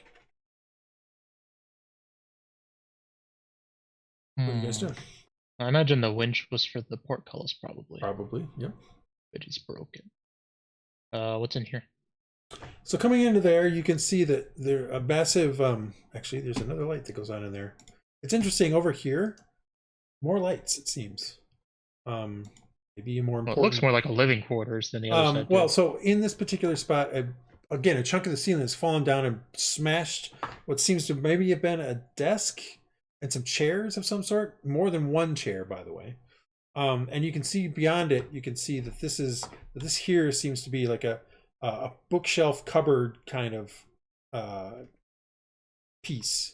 On the bookshelves, you can see some books, like only a couple. The cupboard doors are closed. Oh, wait. Do we I'm just gonna use my thing because I can use this as much as I want, right? What? Your detect magic? Yeah. Yeah. Okay. Yes, you can. I don't know how to get rid of the thingy. I can get rid of it. I don't know if I selected myself either. It doesn't matter. I mean, in your case, since you can always turn it right back on again, it's kind of irrelevant. Okay. Looking around, you don't see anything magical. Okay. I'm gonna go. You said the cupboards were closed? Yeah, the cupboards are closed. Can I try to open it? All right, they're literally just cupboards. You open up the cupboard door, and in there, you can see. I mean, there's what would be typical kind of accoutrement for somebody who was, like a commandant of a place, or like the head officer or something. So there's stuff in there that probably makes more sense to them than it does to you. Various personal knickknacks and things of that nature. Nothing really interesting though. No. All right. You said there's books though, yeah? Yeah, there's books on top. Although, while you're looking around there and there was nothing particularly interesting, something does catch your eye about the bottom of the cupboard. There's two cupboards. The one on the left, something about the bottom seems odd to you. I will investigate the bottom of this cupboard. Okay. For you have a high passive perception. So looking it over, you realize the bottom of the left cupboard doesn't match the bottom of the right cupboard. It's actually in higher terms up. of depth. Yep, it's actually higher yes. up. I'm gonna feel around on it. Can I feel around on it? You're feeling around on it. You find a kind of a catch, and you flip it, and then you hear a click, and then that bottom can move. All right, I will pull it out. Pulling it out, you see another one of those kind of lock boxes, and a sheath, a very nice supple leather sheath with 2 daggers in it. Okay. It's like a bandolier of 3 daggers, but there's 2 in the 3. All right, can I pull one of just pull one of the daggers out a little bit to you pull look it at out. It's slightly rusted, like it doesn't. Oh, it's not one of the fun ones. It's a regular dagger. I guess it seems to be. Okay. I'll put it back in the. The thing is, the sheath though looks really nice. Like it doesn't look a day over, a week old or something like that. Like it's been newly created, newly. Interesting. Well, I will hold on to it with the daggers. I'll just keep them in there, and then I'll pull up the lockbox. Yeah, it's another lockbox. It looks very similar to the previous one. Is it locked? You try to undo it. Yes, it is. I will open it. Okay.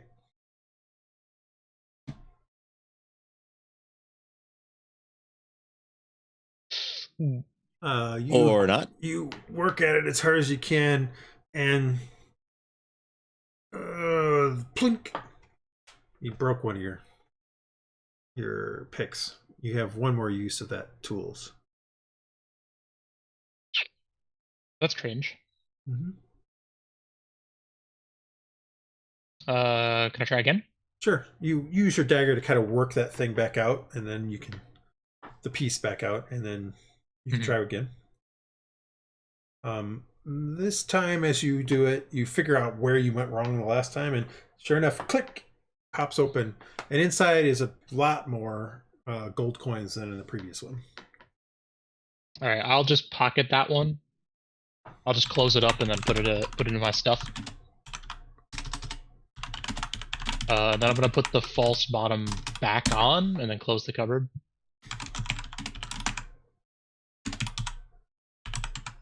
Okay. And then I would like to look at the books. I would like to rage. There's like 3 books. They're all about the same size and look to them. As you kind of thumb through one, it's only got maybe about 20 pages before it goes blank. The other 3 seem to, as you go through the pages, seem to be full.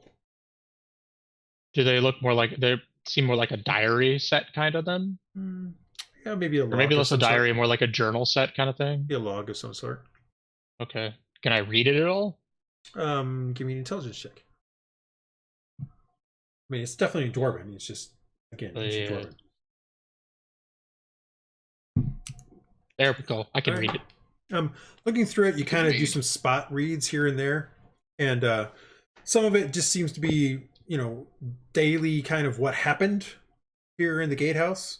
As you go to the one that has fewer pages written in it, you realize that it's speaking of something happening in the main citadel. And at this point in time, as you're reading through that particular entry, it says, word came from the main citadel. The High Clan Lord of Deltarak is calling back some of the members of an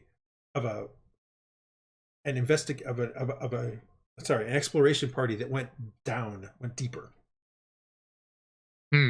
Word has reached us of strange creatures coming up from below. And as you kind of go further back in that, or further in that one, it then starts talking about strange gray,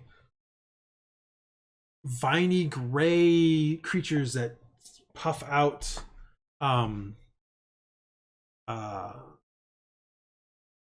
strange spores and things like that, pouring out of the dark and turning people into.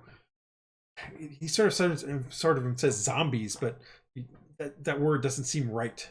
I mean, that's the word you attach to it, but it doesn't seem right. Does the description sound similar to the fungal creatures we fought before? Not exactly. It's definitely different. I mean, it's not super different, but it is different. And as you get towards the end of the writing, it basically is talking about the creatures have breached the main city. The city is being evacuated. The entrances collapse so that whatever these creatures are, they can't escape. And he talks about them holding out while they get members of the clan holds out through this gate. And I'm going to hold on to that one. I'm going to leave the other two. I mean, since you're kind of reading this, you flip to the very last entry. And the very last entry says, my men are exhausted. I don't know if we can hold out any longer to get the clan lord and his families to safety. We will have to collapse the gatehouse tonight so that we can keep them from exiting. And that's all it says. Gatehouse doesn't look collapsed to you. You're in it. Yikes. I'm going to hold on to these books, this particularly the last one. Mm-hmm. Then I'll come back out. I mean, Cromdar's been looking around in here. He kind of looked up into the thing up there. There was kind of a destroyed cot maybe in there. And he's like, what'd you find in there? I'm going to give him the last book. Okay. You give him the log. He's like, what's this? He starts flipping through it. He's like, let me have him do an intelligence check.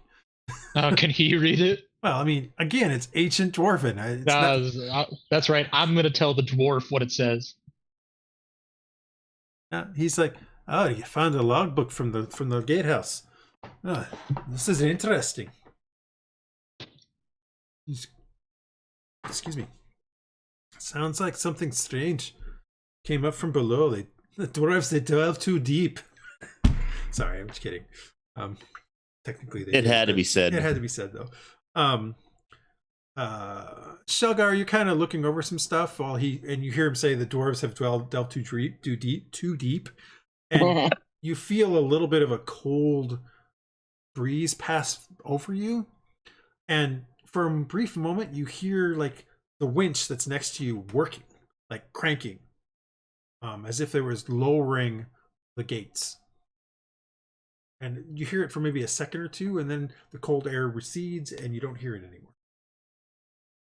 Did I notice any magical stuff when that happened? Nope. Interesting. Have I experienced the cold thing yet? I forget who has. Almost everybody has. I just don't remember if I have or not. I imagine I have, probably. But yeah, that was all that was in there. There's 2 other logbooks, but this one seems the most interesting of what I was able to read. Yeah, the other two seemed like your spot checking them seemed to be more like typical daily life, which may or may not be interesting to you, but This seems more like why there's a whole bunch of corpses on the other side of this hallway. what is everybody doing currently? I am sitting watching a hallway with my owl. All right, well, give me a perception check with that guy. Okay. With the owl and me? Oh, well, whoever, if you're watching through the owl, then the owl. Well, the owl has telepathy, so he could act independently. Then the owl. Okay. Silva's just looking over these documents with Andal. Yeah, you guys are looking through them. They're, again, like I said, it's logbooks for the gatehouse. And it's pretty clear as you kind of go through some of the stuff, especially, well, he left the other two in there, but the other two make it pretty clear pretty quickly that this is a gatehouse of Del Turok. Okay. Oh, I thought I was going to take all of them out. Oh, well then, yeah. I mean, going through them, it's pretty obvious based on the way it reads and how the whoever this captain was, how they write and defer to what was going on in the main hall, as they call it. That at some point you start seeing clan lord names and things like that, and Kartak Tarak seems to have been the current High Lord when the troubles started happening.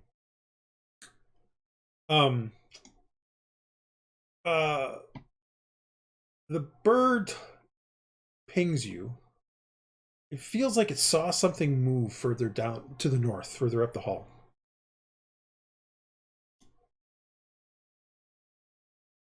Okay, guys, something's happening down the hall. All right, Andal will come out because he can see down the hallway a bit. The owl will kind of fly down a little bit. He's trying to say how you said that it was 20 feet. The ceiling in this section. The ceiling is 25 feet. Yeah, so she'll stay up like 20 feet-ish. And I'll move myself instead of the owl. And in order to see through his eyes, I do have to take an action. And so I will see through his eyes in this instance. Something seems to be moving further down here, down the hall. Okay.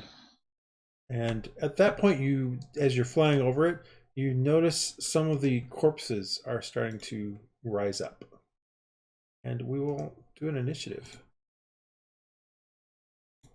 We didn't even get to see the weaponry. Damn it. Oh well.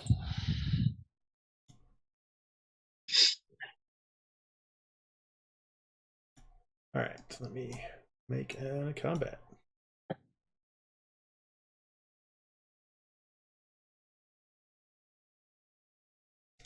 Oh, I should add the owl.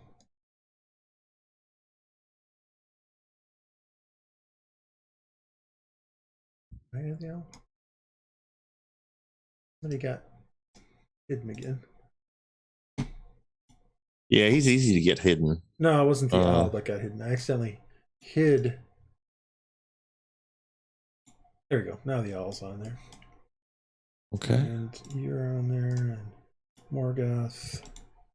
Andal's already rolled initiative. Let's add Crumb Dar to it. Is everybody on there? I haven't rolled yet. I'm not on this. I mean, you can always roll initiative. You don't have to. Okay. That'll automatically put you on there, quite frankly.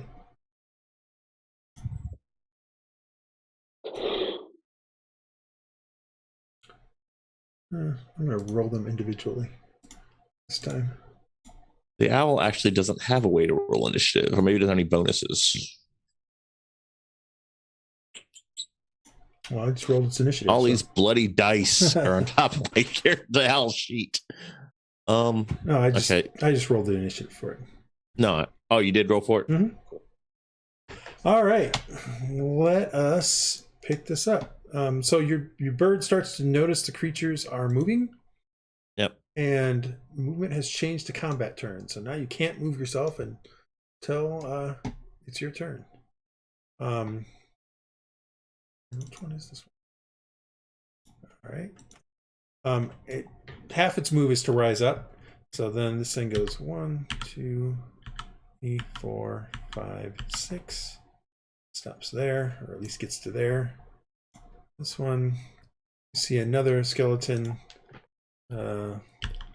Half move, 2, 3, 4. Half is movement. 1, 2, 3. And then it can move 1, 2, 3, 4, 5. It gets to you, but it can't attack. As it climbs up, it's like I said before, the skeletons are sort of grayish brown. They're not white like a typical skeleton you would expect. So maybe it's age or something else like that, but it's weird looking. And then now it's this one's turn. And he gets up. Oh, he's still invisible. That's the reason why. All right, there we go. So 3, 4, 5, 6. 1, 2, 3. And he gets up to you and stops. Cromdar is like, what is this? Why? And he goes 1, 2, 3, 4, and he's gonna swing at one of these guys. Notes, Sealgair, you seem to have a whole bunch of things targeted, just as an FYI. So could it be because when I cast yes, it's because of that. I'm just letting you know so that you can untarget people when it's your turn. Okay, I don't see it in my field of view right now. Well, you even have Morgoth and Artemis targeted, quite frankly. You have. Okay, what's going on with that? You look at me funny. What? Or else it's actually no. I think it might be Artemis that has everybody targeted. Now that I think about it, It's me. Whoever is purple. No, it must be me from my detect magic. I have too many people who have purple. Anyway. It doesn't look like I had my owl target. Here, I'm targeting my owl. Does that make a difference? No, can you see that? You'll have to. I'll wait. Okay, so so Cromdar swings his battle axe at it and hits the creature. It's the thing. A puff of kind of brownish smoke, for lack of a better term, comes off of where he hits, and strikes at and kind of drifts into Cromdar's face. Spores. I can't remember exactly what that does, so let me make sure. Are these dwarven skeletons? Yes, they're all dwarven sized. DC 10 con save. Yeah, be... but it's not to you guys; it's just to him. All right, if you make it, you don't take the damage, which he did not. So let me also do this for you guys, since that'll make it so that you can see him. Always for everyone. So you should be able to now see Cromdar's thing. Hold on. Cromdar made the saving throw, so he shouldn't have taken 8 points of damage. Or 2 points. Why did it take any? That's really confusing. So also Cromdar should have full hit points, so I don't know why he does not. All right, there we go, because everybody had a long rest. All right, so he makes an attack and does that. Artemis, it is now your turn.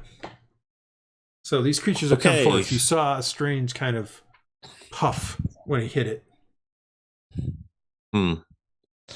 So I shall stop looking through the owl, which it's an action look through. So, and I will move back one diagonal, 2 diagonal.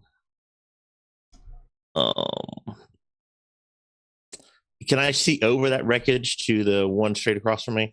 Yes, for enough. It's got partial cover, so it's got a little bit of.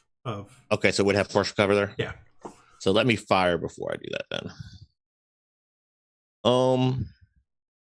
I can see. I'm going to fire at this one actually, because I think I'll be blocked by my friends if I fire across them. So I pull out my crossbow, load a special bolt, and fire a firebolt. Okay.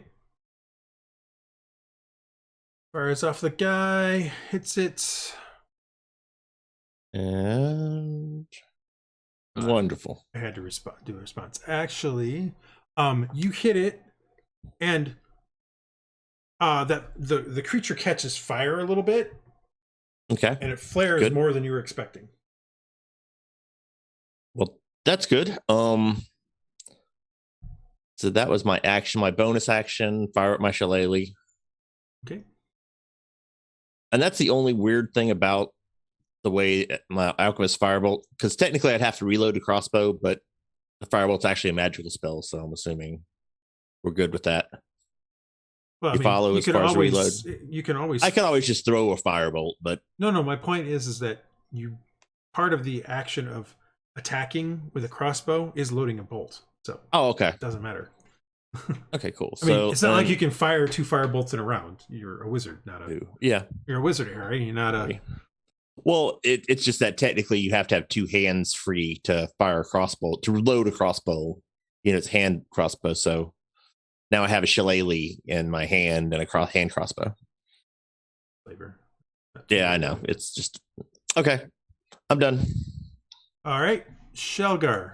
So you do have a whole bunch of people targeted. So, unfortunately, and I don't know how. There is no easy way for me to remove your targeting.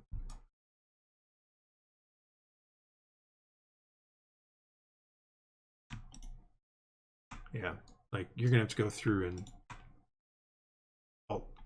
alt click. Did I get everybody. them all? I'm not showing any more targeted. Okay. Do you see? Well, Morgoth and you are targeted, as is Silva and Artemis, but that might be, and Kromdar, but that might be Andrew and not you. Okay. All right. So, because you both have the same color, might have to fix that. Anyway, go ahead. It is your turn, by the way. I will target that one. Okay. Cool. And I'm going to activate as a bonus action my Crimson Right. Okay. Right of the spear spike. Right of the spike. Sorry. Right damage is piercing, and when you make an attack, it ignores shields. Okay. I'm calculating AC. Cool. Oh, hang on. I'm hanging. But can I get to pick which one I want? What do you mean? Pick which one you want? You picked one when you first picked the right. Okay, so I can't say like I want to activate Right of the Bludgeon. Not that I know of, but you can change. Okay. You can when you level, I would allow you to change it. That's for sure. All right. Yeah. See, at 7th level, you get an additional right. So you choose one when you first get this, and at 7th level, you get another one. I would say because we're of other things that are part of Tasha's and stuff like that, you could pick a new one. You could change which one is the one you've picked every level, and then when you get 7th level, you just get 2, but you can only change one of those 2 every level. Right. Okay. And then there's the pew pew, a short bow. Oh, sorry. Did I roll twice?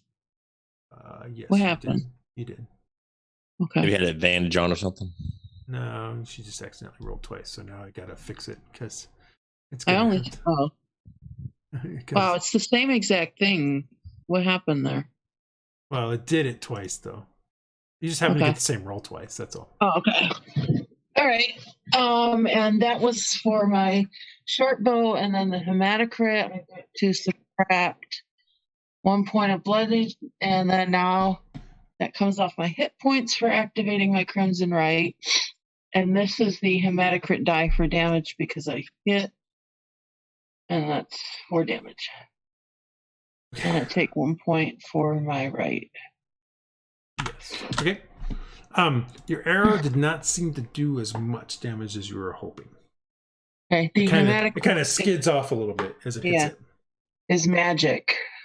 Yeah, it's nothing to do with magic. Okay. Piercing. All right. Well, I'm saying the 4 is magic damage. I did full damage for that. The arrow itself did not seem to do as much damage. Oh, yeah. Gotcha. All right, and I'll come over 1, 2, here. And I guess that's it for me. Okay. Another skeleton. Another skeleton. Rise up half.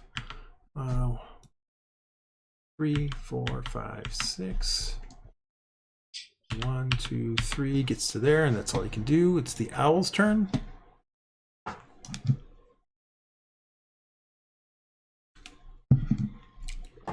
John, the owl's turn. Yeah, no, I know. I don't think I have any options with the owl other than run.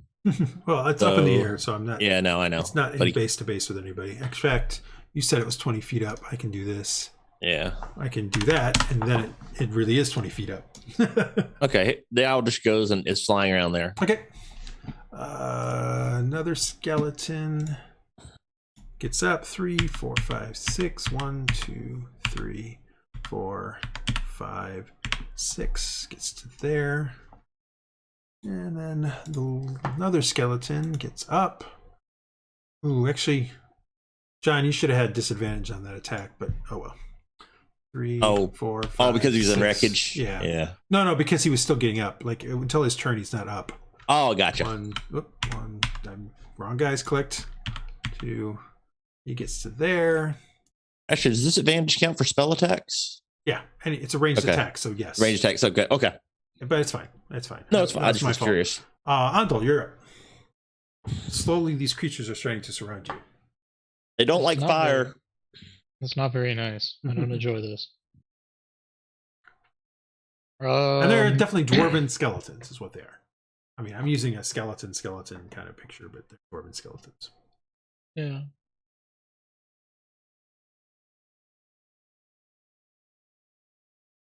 How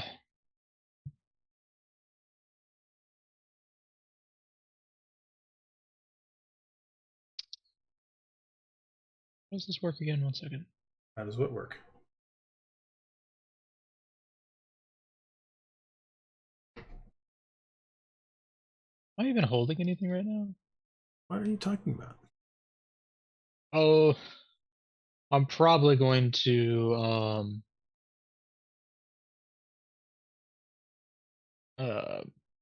summon my weapon, hit somebody, and then disengage and move away from this. There's a lot of skeletons here. Yes, it is.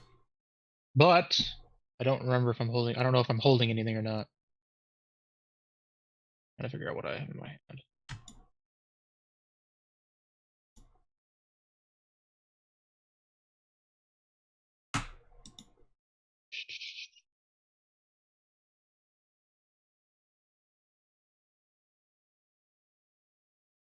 Yeah.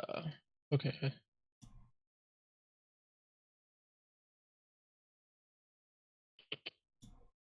All right. I'm going to.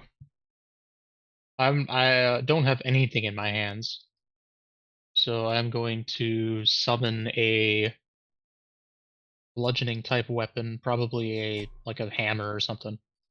You know, like a war hammer. Because I don't think it matters what it is. It has the same stats anyway. Yeah.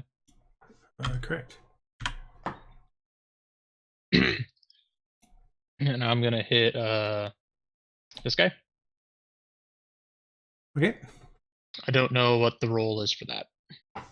Well, what kind of just attack roll?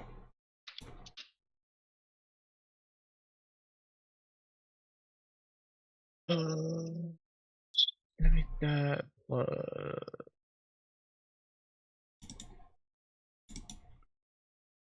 plus proficiency. Very cool.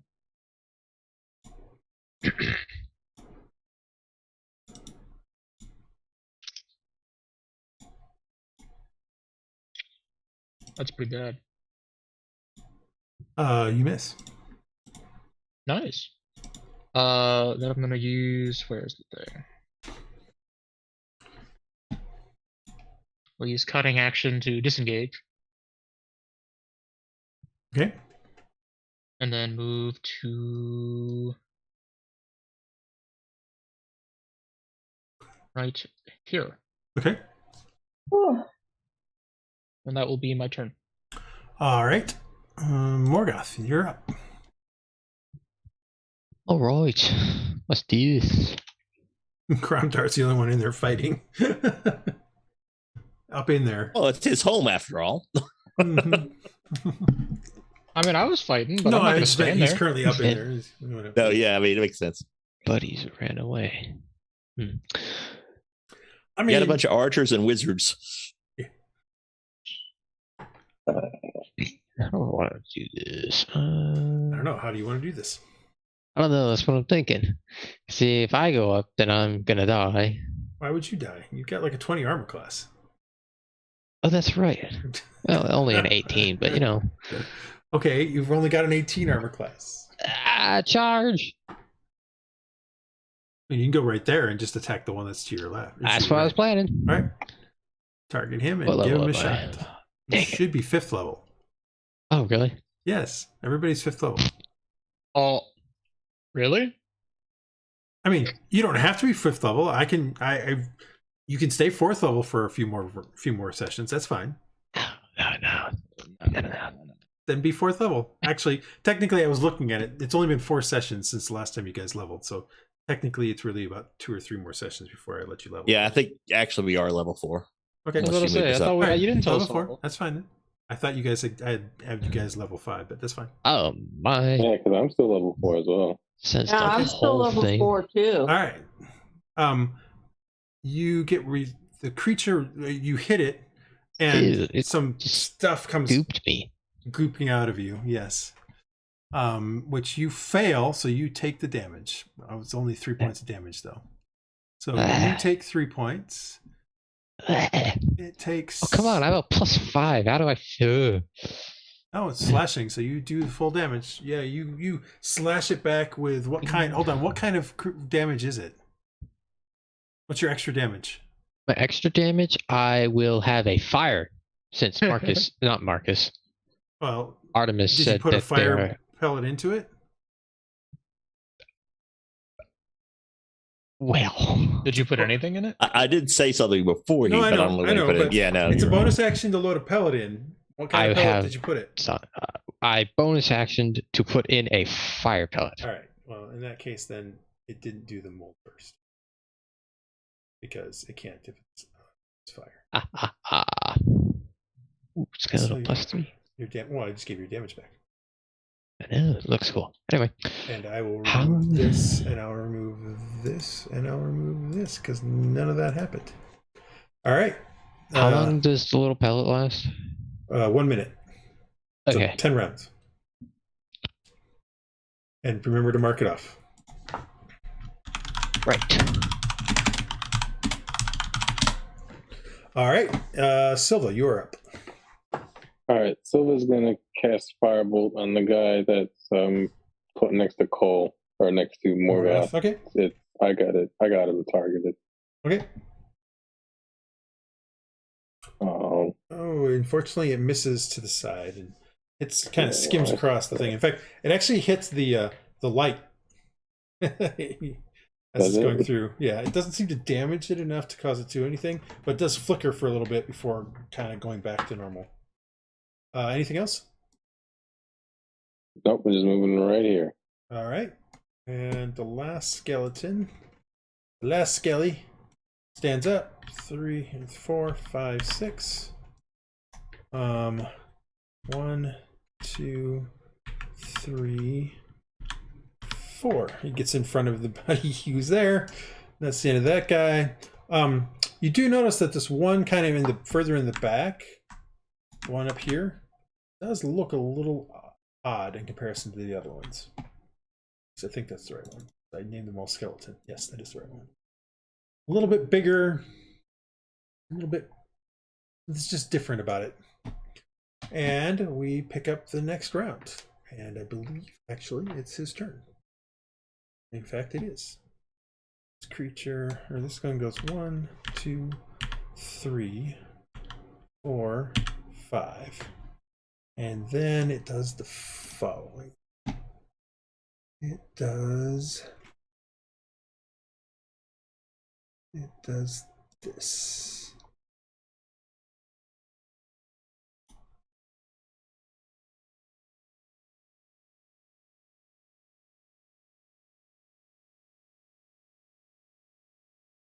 All right.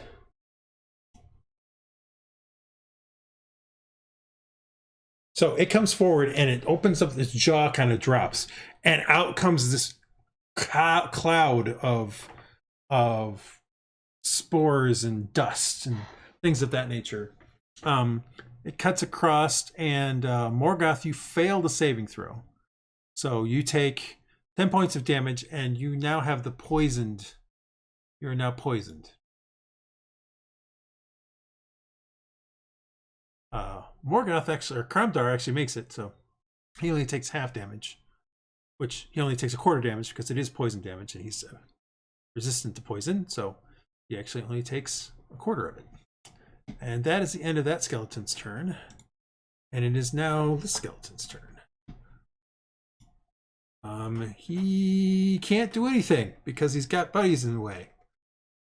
And this is, oh wait, no, he can do stuff. He can, one, this is not venting, this is 2-3.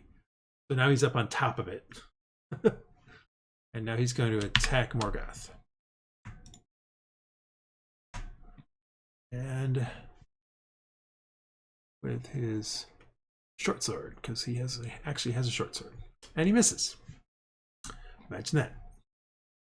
Now it's this one's turn.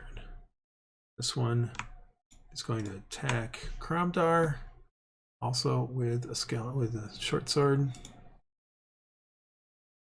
Also going to miss, because, you know, guys suck. All right, Kramdar. Kramdar, can you come back? Takes Give us the ground. a defensive action because he's not like you guys. And 1, 2, 3 gets to there. Awesome. And it is now Artemis's turn. Artemis will cast Grease. Oh, good. I'm Tell not me on mute. more, tell me more, tell me I know. more. Yeah, that was a bad thing. Level 1. Did I don't they think slip level in 2 the does hole? anything for that. Yep.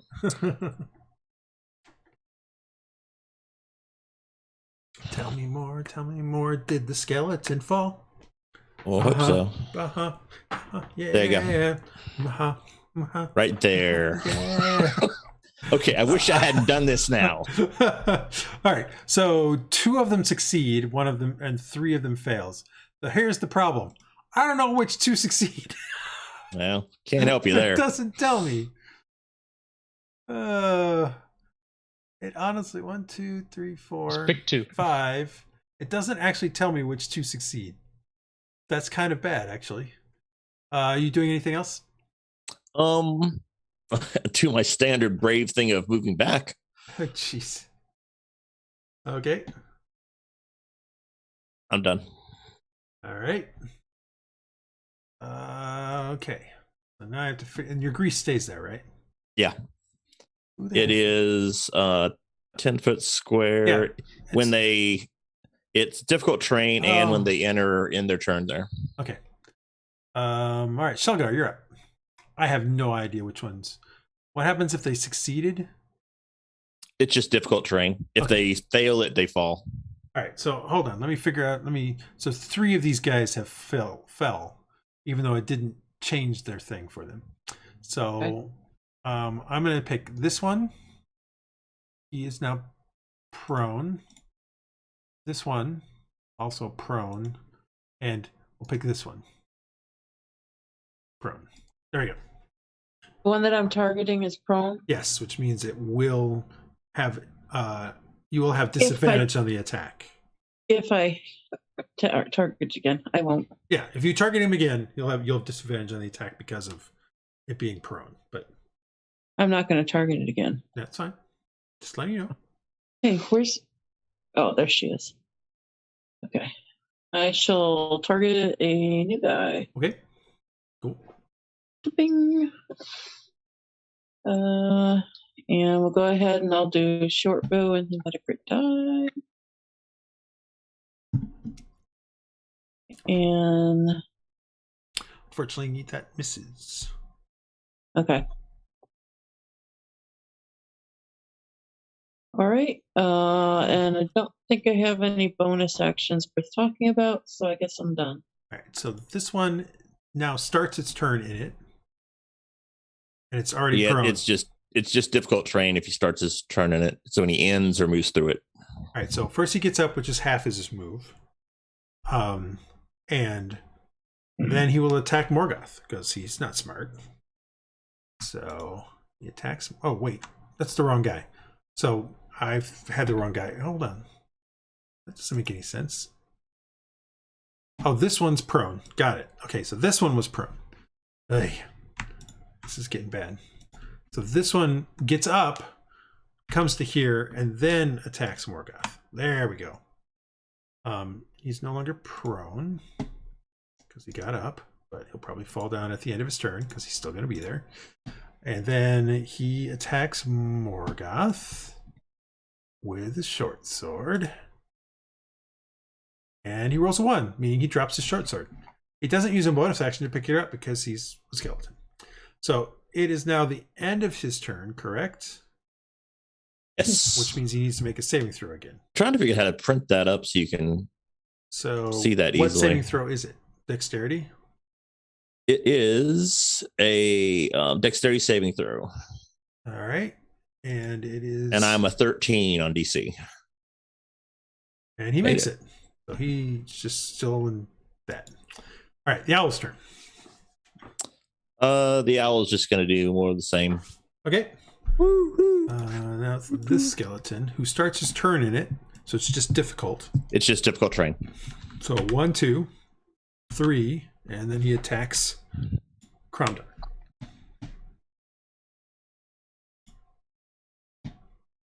And misses, I believe. Yes, he does. All right. Oops, I also had him attacking Morgoth, but so this particular guy shouldn't have this anymore. Let's hope I only remove it for him.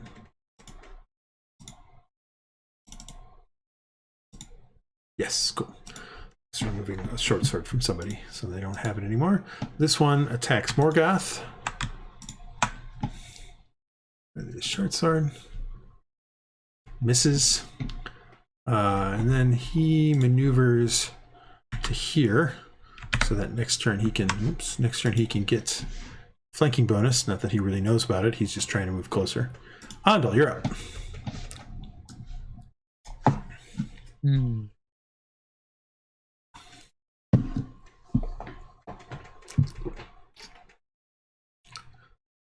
You know, some assistance would be greatly appreciated. Yeah. That's fair. All right. You got this, man. Ando's all going to you. pull out his bolter. Okay. As a bonus, he's going to load another pellet in. It only has one left, but Okay. So you're going to put a second one in. What one are you going to put in? This is a good question. I have a lot of things.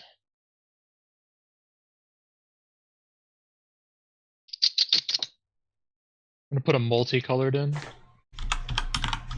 but I already have one other one in there. All right. What's the other one? So now there's 2. And then we are going to attack. What's the other one that's in there, though? What are you firing with? The other one is an electric bolt. Okay. Cool. So just instead of... I hate it when I do that. But anyway. Everyone focused.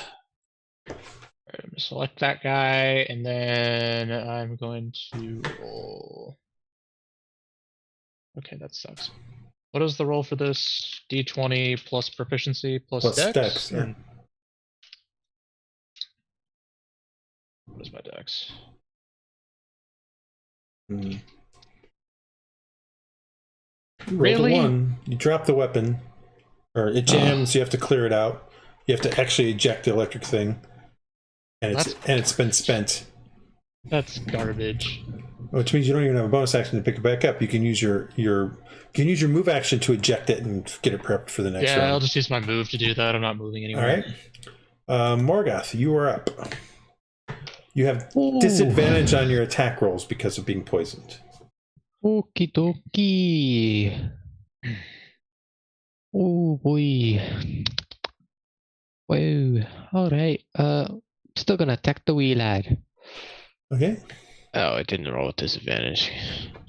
Mm-hmm. Well, roll it again. Bonus +5, yeah. Alright, so you technically miss. You can hit control when you attack with your thing and Right. it will automatically do disadvantage. You miss.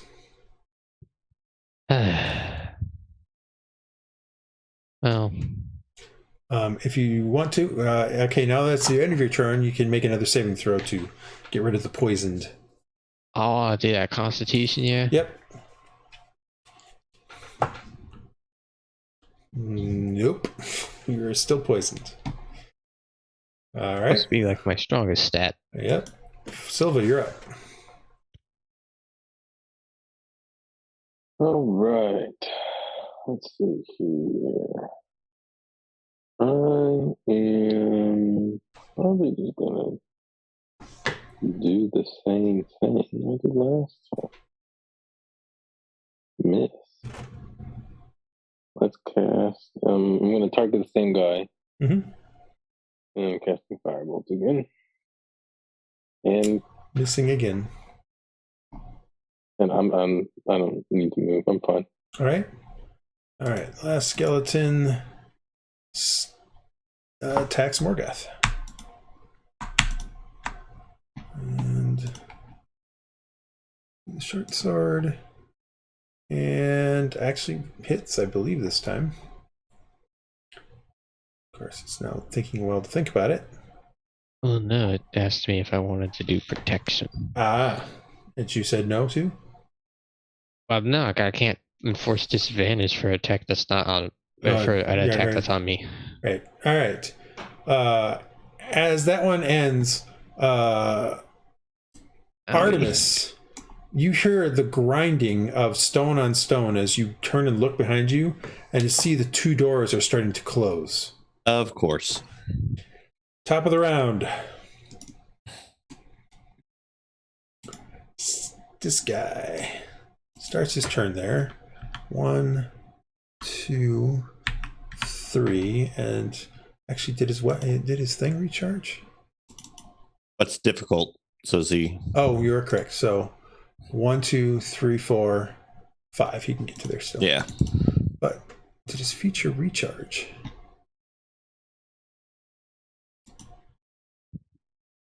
No. All right. So he still doesn't have it then. I don't think.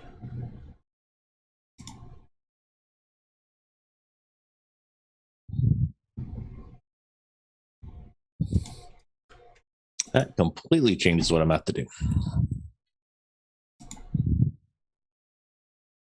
Oh, okay. Sorry. I did not mean to do that a second time. All right. So that now I understand. I just, at the beginning of the thing, I have to cause it to recharge. All right. So it attacks not him, but him with a short sword. And actually hits Cromdar. It's in the solid, too. Yeah, that was a solid hit. All right. This guy is the one that was still down. So... or one of the ones that was still down. So he gets up. That's half his move. And then he attacks Morgoth with +2. So let's see here. I don't have an easy way to do that. So we'll just see if he's close. Nah, he's not anywhere close. So +2 wouldn't help anyway. All right. Now this skeleton here attacks Morgoth. Morgoth might want to think about... oh, this one only has... this is the one that dropped. Oh, crap. Morgoth gets missed, but this previous one had to make a saving throw. Otherwise, he'd fall down again. Okay, so he's prone again after it's all said and done. All right. And now it's Cromdar's.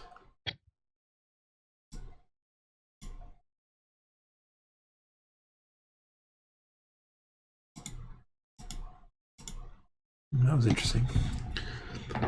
Crombar is going to attack the one in front of him because somebody's got to start doing something with his battle axe. Ooh, that's a pretty solid hit. The creature fires a mold burst back at him, which Cromdar succeeds. So this shouldn't have been applied. And then he hits the creature for 5 points of damage. And that hurt. All right. Artemis, you're up. Based on how quickly the door is moving, you feel that you have maybe a minute. Okay. Artemis takes his potion and will use his infusion, or I forget what it's actually called here. It is a mutagen. So that is his action. His bonus action is to rage. Okay. And then he will charge it 1, 2, and a dog will go nuts. Okay, I think I can get there. 1, 2, 3, 4, 5, 6. Okay, and that is my turn. Okay. All right, Sealgair.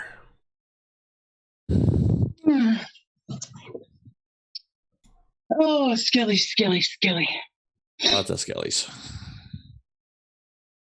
How many rounds does your thing go? The mutagen or the mutagen? No, the grease. Let me find out.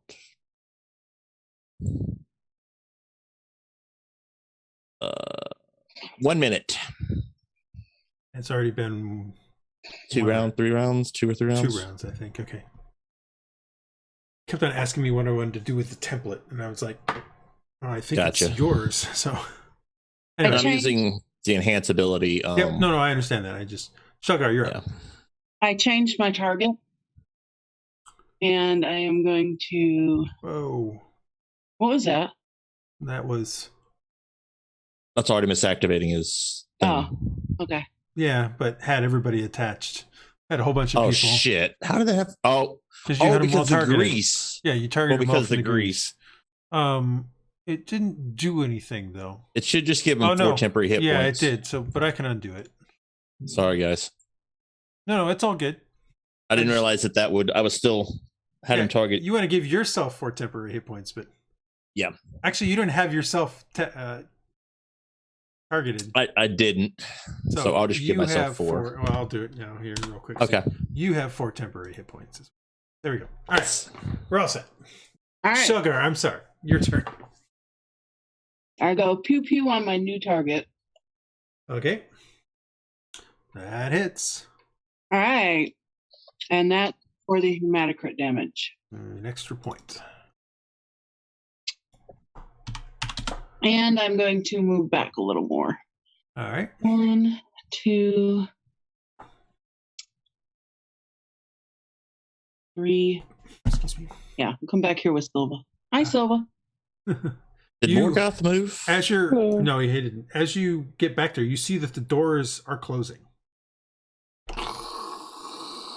Huh. But it's going to probably be about another minute. All right. The skeleton. Guys, the doors are closing. Yeah, look. That's half of his move. And then Really 1, weird. 2, 3, 4. And then he attacks Morgoth. Because everybody's attacking Morgoth. And he misses Morgoth. Luckily, Morgoth has a bit of Owl's turn. Morgoth has a bit of armor there. I actually can't see Morgoth. That's really weird. It's because Morgoth is. You should be able to see Morgoth. He's like I know, right he's next right to you. beside Oh, me. because technically the way I would have to. I didn't. Is it the front 60 or 90 degrees? No, whatever? it's not that at all. It's just I put in a wall there to try to make it more obvious. Oh, okay. But I mean, that's fine. That you, But but now I can't find my L. You can actually do a direction. I can actually do a direction when you're on top, so that it looks down. So that might have fixed it. No, wrong yeah, one. still can't see him. No, it just means I did it the wrong way. That's all. Okay. Like once you're inside it, I can set up the wall so that it can. When you're inside, you can see. There we go. So let me just do that for the rest of them. That's all. While you're figuring out what you're doing. And you said it came from above. The crank started coming from above. The what? You said it started. I heard a cranking start. No, I said the doors were closing. That's all. I thought I heard something fire, like a crank or something. Okay, it just started to anything close. about that. Okay, well, so the owl doesn't really matter. All right, well, the owl is gonna go that way anyway. And that is all he is going to do. Okay. I think he has flight 60. All right, give me a second. Yeah. Make sure that you're... Yeah, so now that you're on top, you should be able to see everything. Yeah, I can now. Yeah. I have fixed the wall. But Morgoth can't... no, I haven't fixed the wall. Oh, well. It's all right. Yeah, not a big deal. All right, so you move the owl. Yes, I did. Skeleton. That's what the owl is doing. Skeleton. This skeleton over here is going to attack Cromdar. Short sword. He misses because, you know, that's the way it works. This skeleton here is going to attack Morgoth. Short sword. Ooh, that one I think might actually hit, unfortunately.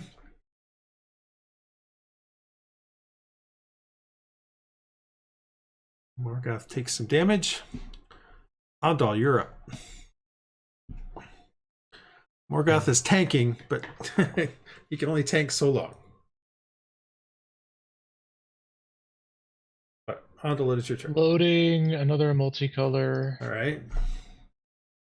On the 13 it is. Still have the other guy selected.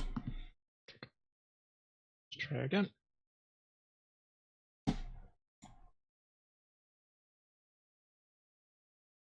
All right, so. Nice. All right, so this is the first time that you have actually used a multicolored in the gun. All right. You hit.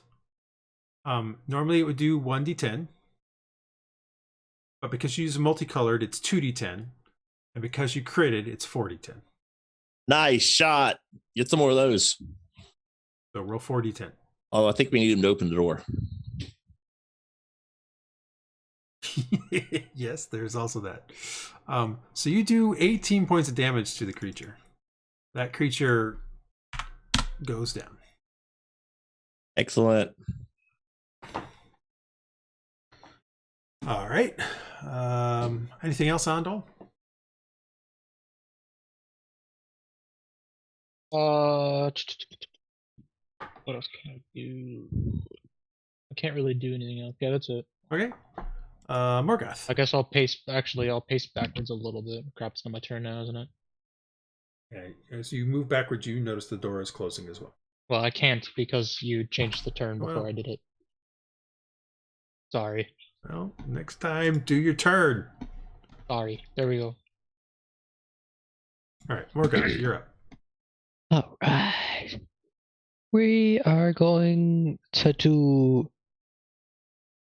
a wee bit of a disengage and move. Here. Oh, I see. I see what happened. Yeah. Okay, you disengage and move to there. And then give me a saving throw, Constitution saving throw. Yeah. Stay one further up, then All right, so we'd have a little wall thing you are going. no longer poisoned. But you can see, those of you who are looking around, you can see, well, like, you feel okay. Like, you're no longer nauseated, poisoned, Morgoth, you're going to be able to do your stuff. But anybody that's looking at you can see some sort of, the veins in your neck are sort of, you can see them coming out and they're blackened. Fascinating. All right. I need to get some of this. Silva, you're up. 9-1. Huh? Try again. See, I gotta aim, target a new person or dead person. Yeah. One in front of me is prone, so it will be disadvantaged if you shoot him. So I don't. shoot the one in front of the one. Yeah. All right, sure. So, it'll be fine. Cast a cells firebolt. And Oh! completely miss. Yeah. I don't know. That's so close to a 19. Maybe I start focusing on the door issue, not so much You got fighting issue. 9 more rounds. Are you done? I'm gonna scoot back here and I'm gonna look at the door. The doors are closing. Well, I know, but when I get an action again, I'm gonna investigate them to see if I can make it stop. Okay. Skeleton here. Those 1, 2, and attacks Morgoth.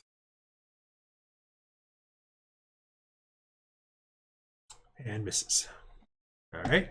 The doors continue to close. And now it's this one's turn. Since I did accidentally do the recharge twice last time, I will say it didn't recharge again. It got the 1 this time, so I won't even try to do it. And this one will attack Kromdar and completely miss. Yay. Good. This one will attempt to get up. Well, he will get up. Yeah. Which is half his move. Sorry. And then 1, 2 to get off of it. And then go to here. That's 3. He's not smart enough to continue on, but he is smart enough to attack Morgoth. And hits Morgoth. All right, guys, this isn't necessary. With a little more damage to Morgoth. Not a ton, but a little. And now this one here is still in the thing. Oh, actually, I don't think I get a saving for him last time, so let me do a quick save. Dexterity, he might actually be... No, he was fine. He got it. So 1, 2, 3. Actually, hold on. 1, 2. It gets to there because you're right there. So, and then he attacks you is what he does. Okay. Armor class 15. Well, it should hopefully have it set up for you. He misses anyway. Good. And then because he's still here at the end of his turn, he'll make his save again, which he makes. All right. Kromdar continues his battling of this creature here.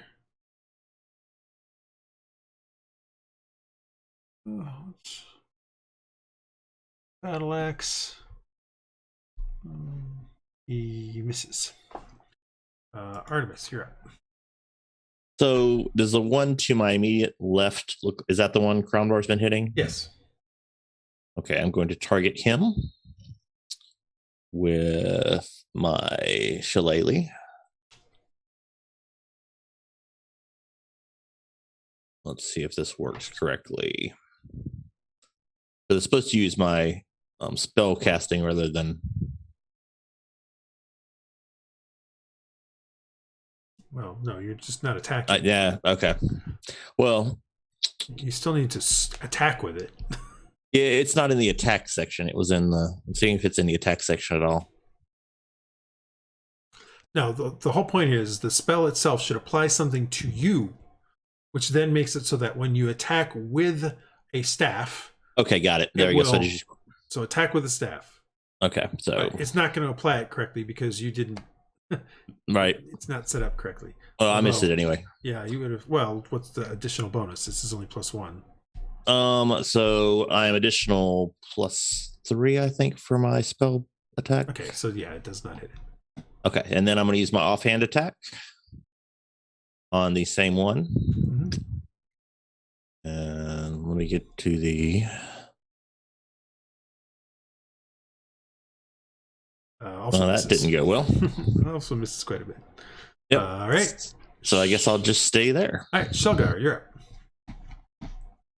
Alrighty then. I'm gonna guess that Morgoth is looking a little worse for wear, so I'll try to help out by targeting the dude in front of him. Okay. Hopefully this hits. Let's try a little pew pew on you. That hits. Alrighty, and here's the hematocrit damage. Okay. 1 extra damage to it. And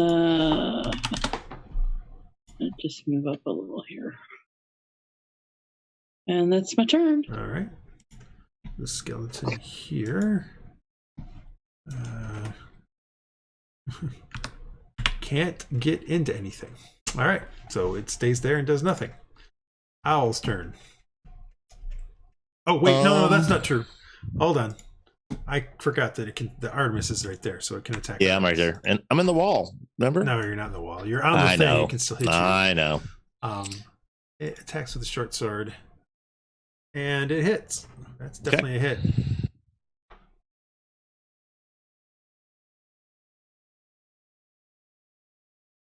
You want to do your reaction? Well, no, I can't. Okay. I'm in berserk mode. Oh, okay. You succeed on your concentration check, and you take Why did it do that? 1 point of damage. Why did it take what? Why did it do what?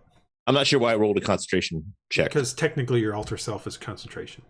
Oh, gotcha. Yeah, that's true. Yeah, I mean, And that should actually come from my temp hit points. I have 4 temp. yeah, it did. Well, it knocked it down. You took 5 points of damage. Oh, but I'm half because I'm raging. Yeah, it didn't do that. That it didn't do. So Okay. let me undo that and do it as half and apply. There you go. There you go. You should still have 2 left. Yeah, I do. That it didn't do correctly. Probably because when you did rage, you weren't didn't target yourself and didn't. Yeah, I'll click try on that rage. next time. Actually, I'm gonna go ahead and do that now if that's okay. Yeah. See if it works. Okay, targeting myself. All right. I don't know if you can do it. Well, you're in combat movement mode, I guess. So, yeah, give it a try. Clearly, you don't have the right one. There's a version of the rage thing that I have that will automatically apply stuff. All That's right. fine. Owl. The owl will fly up the stairs. Well, can't. It can only. The stairs aren't 20 feet up, so. Well, I mean, it'll go. Okay, it'll go down just to see what's up there. I don't know that the maneuverability of the owl is sufficient that it can go a spiral staircase, basically. That's Okay, what's it's a going spiral staircase. Yeah. That makes sense. Yeah. Okay, I didn't know it was a spiral. Well, at least it knows where it is, so it'll go ahead and do this. Yeah. Okay, it's got 60 feet of on. Yeah, movement. that's fine. I wasn't worried about that. I was just letting you know that. Actually, it'll go ahead and go on out. Oh, it's not my turn anymore. Fine. Well, you guys gotta. No, that's okay. No, I that's fine. It's not a big deal. We got a lot of stuff going, a lot of creatures here, and I want to get through them. So, Got it. Mrs. Cromdar, the skeleton is no longer alive, so we will make him hidden. And now it is Andal's turn. Andal.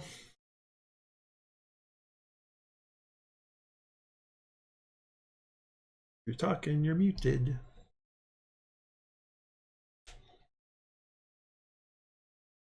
Andal.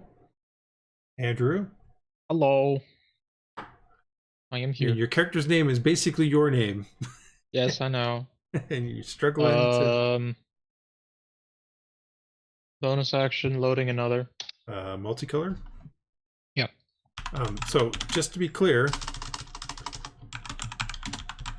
I have 2 in there right now.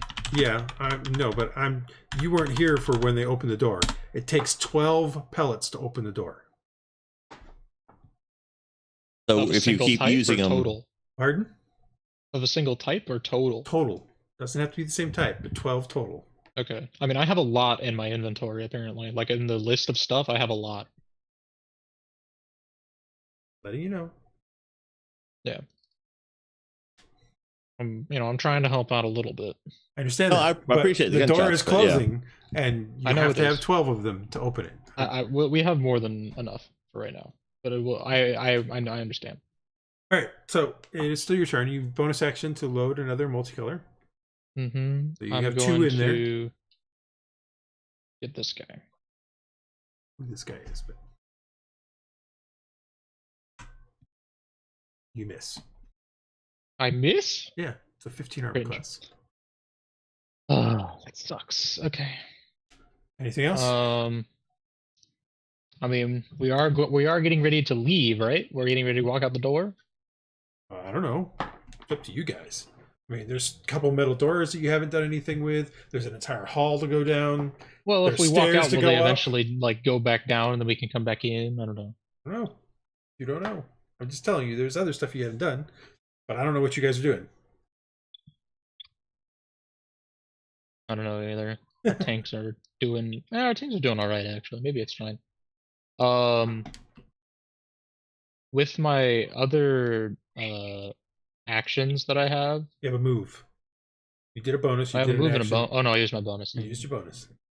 Can I, like, I'm gonna put the bolter away, Okay, that's fine. and then next turn I'll take out my short bow. All right. Morgoth, your turn. What arrows do I have? Okay. We are going to You do. get second wind. I was planning on doing that, All yeah. right. Anyway, just reminding you of some abilities you have. I was going to do a second wind and an action surge this Okay. turn. Well, do your stuff. First off, we are going to attack. And miss.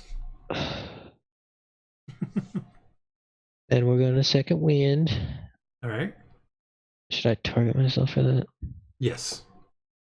Second wind. There you Yeah. go. That was a decent amount of health back. And then we are going to action surge. Okay. And attack this again. guy again.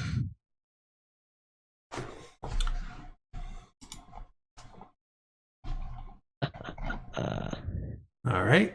That's a pretty good hit. All right. You're not going to move, are you? No. Silva. If you wish to look at watch the door or see if you can figure out some way to stop it, that is an action and it's an investigation. All right, I will roll an investigation then.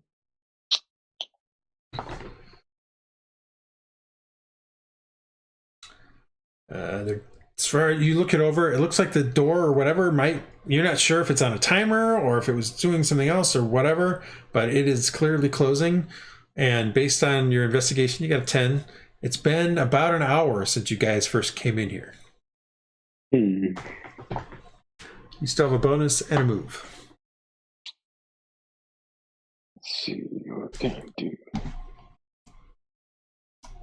I completely forgot about homunculus boy, but it's a little late for that. No, it's not, but I can add him in. I forgot about him too. Yeah, we just want to add him in. I'm just gonna. I don't know where he is. Well, I know I created him. I just can't find him. Oh, here he is. There you go. Okay. And he's at our initiative, right? Just after me. Yep. So what's your current initiative? I believe it's a 4. No, I'm sorry, it's a it's a 5. That's all right. I just couldn't see it because this thing was doing things. Okay. Anything else? Oh, you still have a bonus on a move. That's right. Can I try to do something else with the door next turn, or your investigation sort of implied with a 10 that you couldn't see anything that you could do to stop it. Okay. And I will walk back.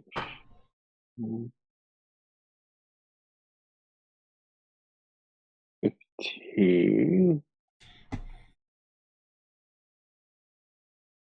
Yeah, 15. And I'll end my turn there.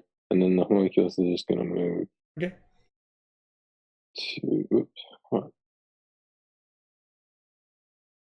2. Yeah. Okay. Anything else?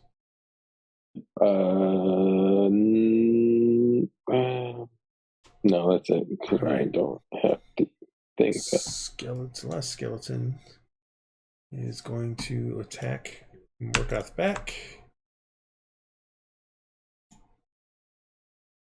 And drop his weapon. So another skeleton who has dropped his weapon. But he doesn't pick it back up. All right. Top of the round as the door continues to slowly go in. All right, let's see. First things first. Let's see if he can get his thing recharged. Nope. So all he does is attacks Cromdar. And misses.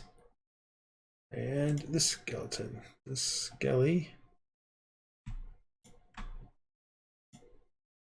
attacks Morgoth. And hits.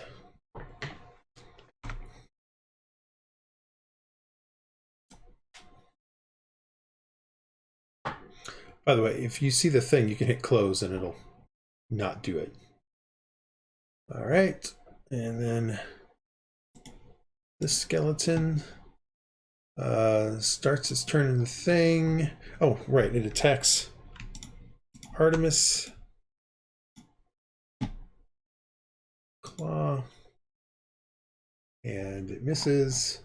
And then it make sure that it can actually stay standing. Let's hope not. And it goes prone. All right. Ramdar attacks the guy in front of him. And hits. Nice. Creature, more of that stuff comes off of it as it hits him. Cromdar succeeds on the saving throw, which means it's honestly not supposed to take any, which is why I don't understand why it keeps doing this wrong. The creature takes 5 points of damage. Takes damage. And it is now Artemis's turn. So Artemis is going to hit the one in front of him, or try to. Okay. And have the dog bark. Mm-hmm.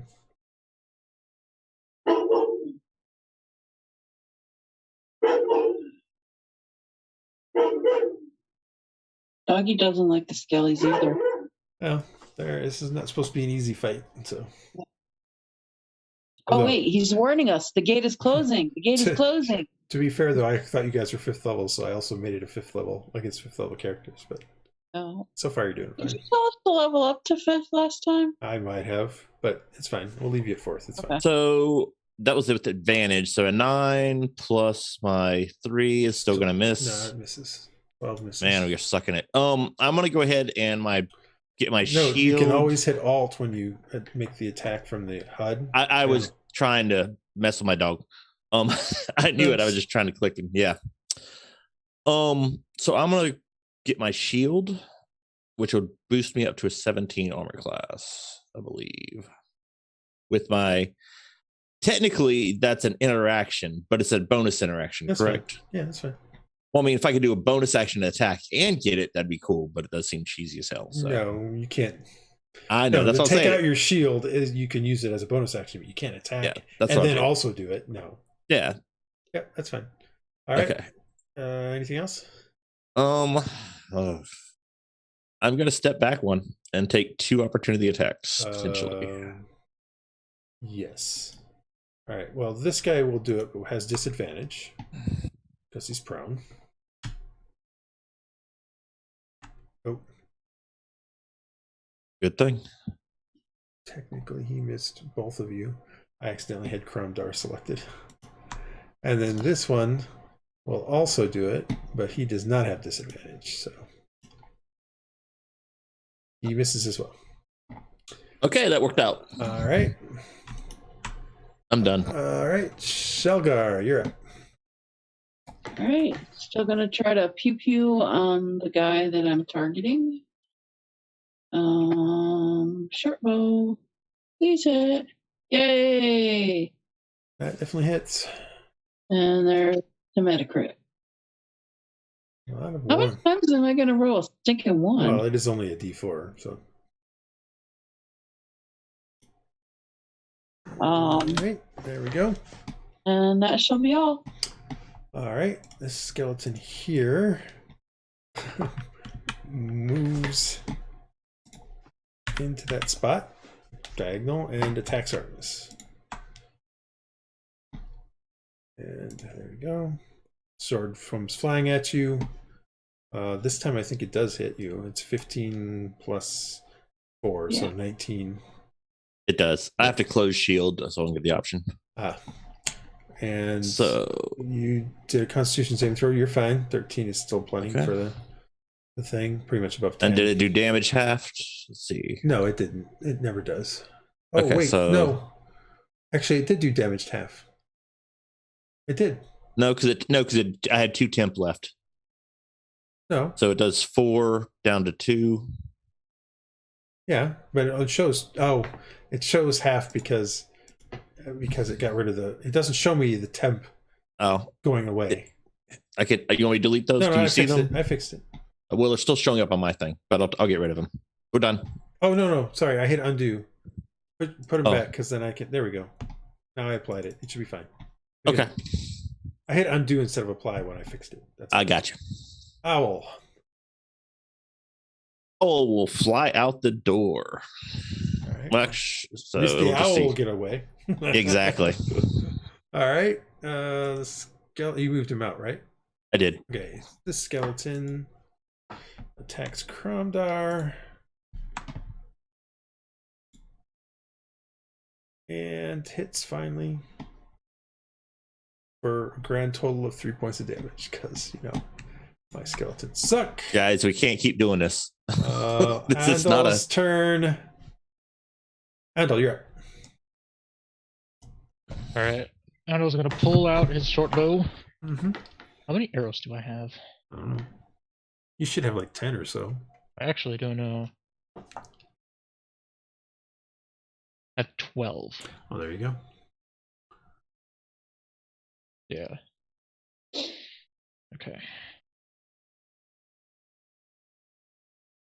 Misses. Really? Yeah. Really. You rolled a 4. It was going to be an 18. That's garbage. What next? You gotta move. This would be going a lot better if we didn't miss all of our projectiles. Oh, yeah. Yeah. Although they're missing too. So yeah, they're missing a lot too. Anything else, Andal? That's all I got. All right, Morgoth, you're up. Okay. I'm gonna attack. You're gonna hit. Yeah. But this time some mold comes bursting out. But you make the saving throw, so that means But I still had fire. Oh, right, you have fire. Sorry. Hey, we killed another one. You killed another one too. You are correct. I keep forgetting that you're using fire. So I'll just remove these things. All right, cool. It goes away. It drops to the ground. Anything else, Morgoth? Nah. I think we got a good thing going here. All right, Silva, you're up. Except we're about to be trapped inside the tomb. Silva will Bless you. sneeze. Silva will sneeze. Silva is allergic to zombies, to zombie mold, or skeleton mold. Silva will try and cast a spell. That spell will be Firebolt. Firebolt. Fire in the hole. Come on. Fire in the hole. Fire hits. Yay, finally. Oh, good And does a lot of damage. Well done. Except it is, you see that thing splash onto it and just like ignite, like kindling. Eventually it kind of flames down, but that thing took a lot of damage. Bonus and move. Bonus action is to tell the homunculus to do a force strike attack when on its turn. Okay. And I'm not going to move. All right. So homunculus' turn. Homunculus is going to move up to here. Okay. And then it's going to do the force strike on the same guy. All right. Which is what is it? You know what I have to add to it.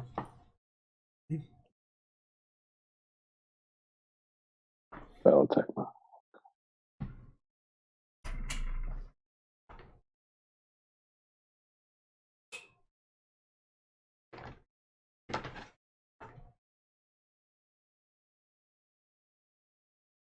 What's our proficiency bonus?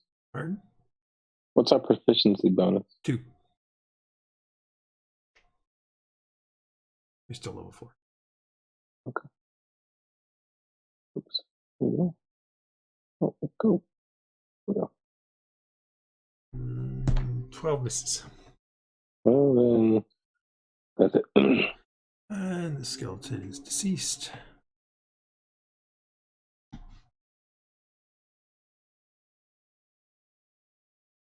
Go. And top of the round, as the door is about a third of the way closed. The skeleton. Skelly is going to attack. Oh, first things first. See if this recharges. Does not. And he attacks that with a short sword. And he misses.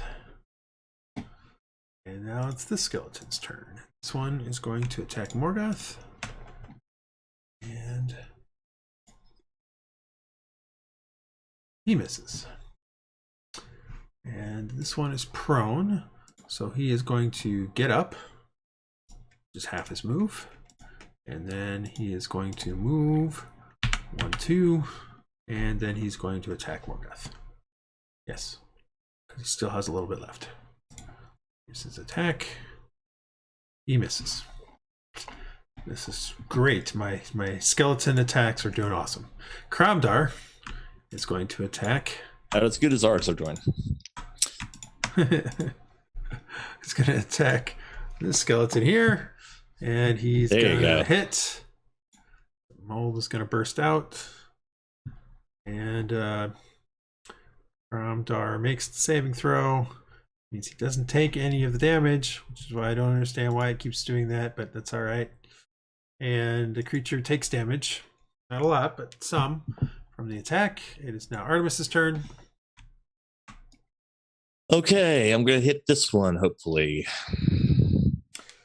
Hopefully, and I'm trying. It's really hard to tell how these things are doing because they're already skeletons that are kind of sort of falling apart. So, you know, arms and stuff are falling off and things like that. So, but just as an FYI. So I'm going to try this. I activated my shillelagh as an equip. Let's see if this works. As an attack. It did 13. Still misses. Still misses. I think. Let's see, yeah. Actually. 3 yeah, it 2. misses because it did take the account that time. Yep. Well, that sucks. Yeah, but you're another meat shield there, so come on. Oh no, that's why I'm there. I know, but I'd love to be throwing some firebolts in there. It'd be better. Yeah. I'm done. All right, Sealgair, you're up.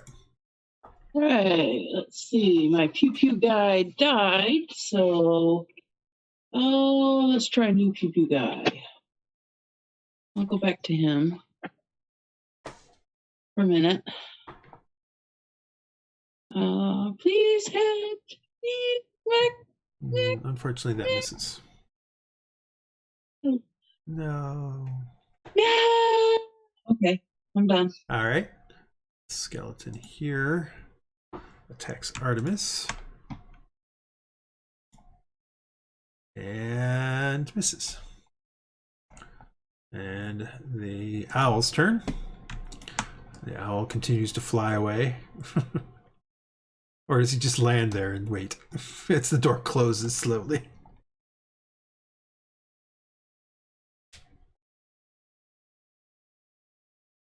John, what does the owl do?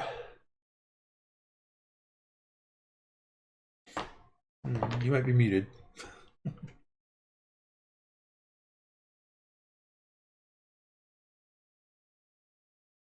I wonder if he forgot about it. Oh, it's fine. It's not really doing anything. So then this skeleton here is going to attack Kramdar. And that's going to be a hit. Ooh, that's a good one too. Kramdar is taking some damage. That skeleton's dead. Andal, it's your turn. He's dying for his motherland. I gotta take a look at. Well, the one I was attacking died. So we're gonna hit this one. The one that Kramdar's been hitting, because I'm gonna help my boy. Jesus. You miss. I have 2 targeted apparently. Oopsies. Can I roll anything?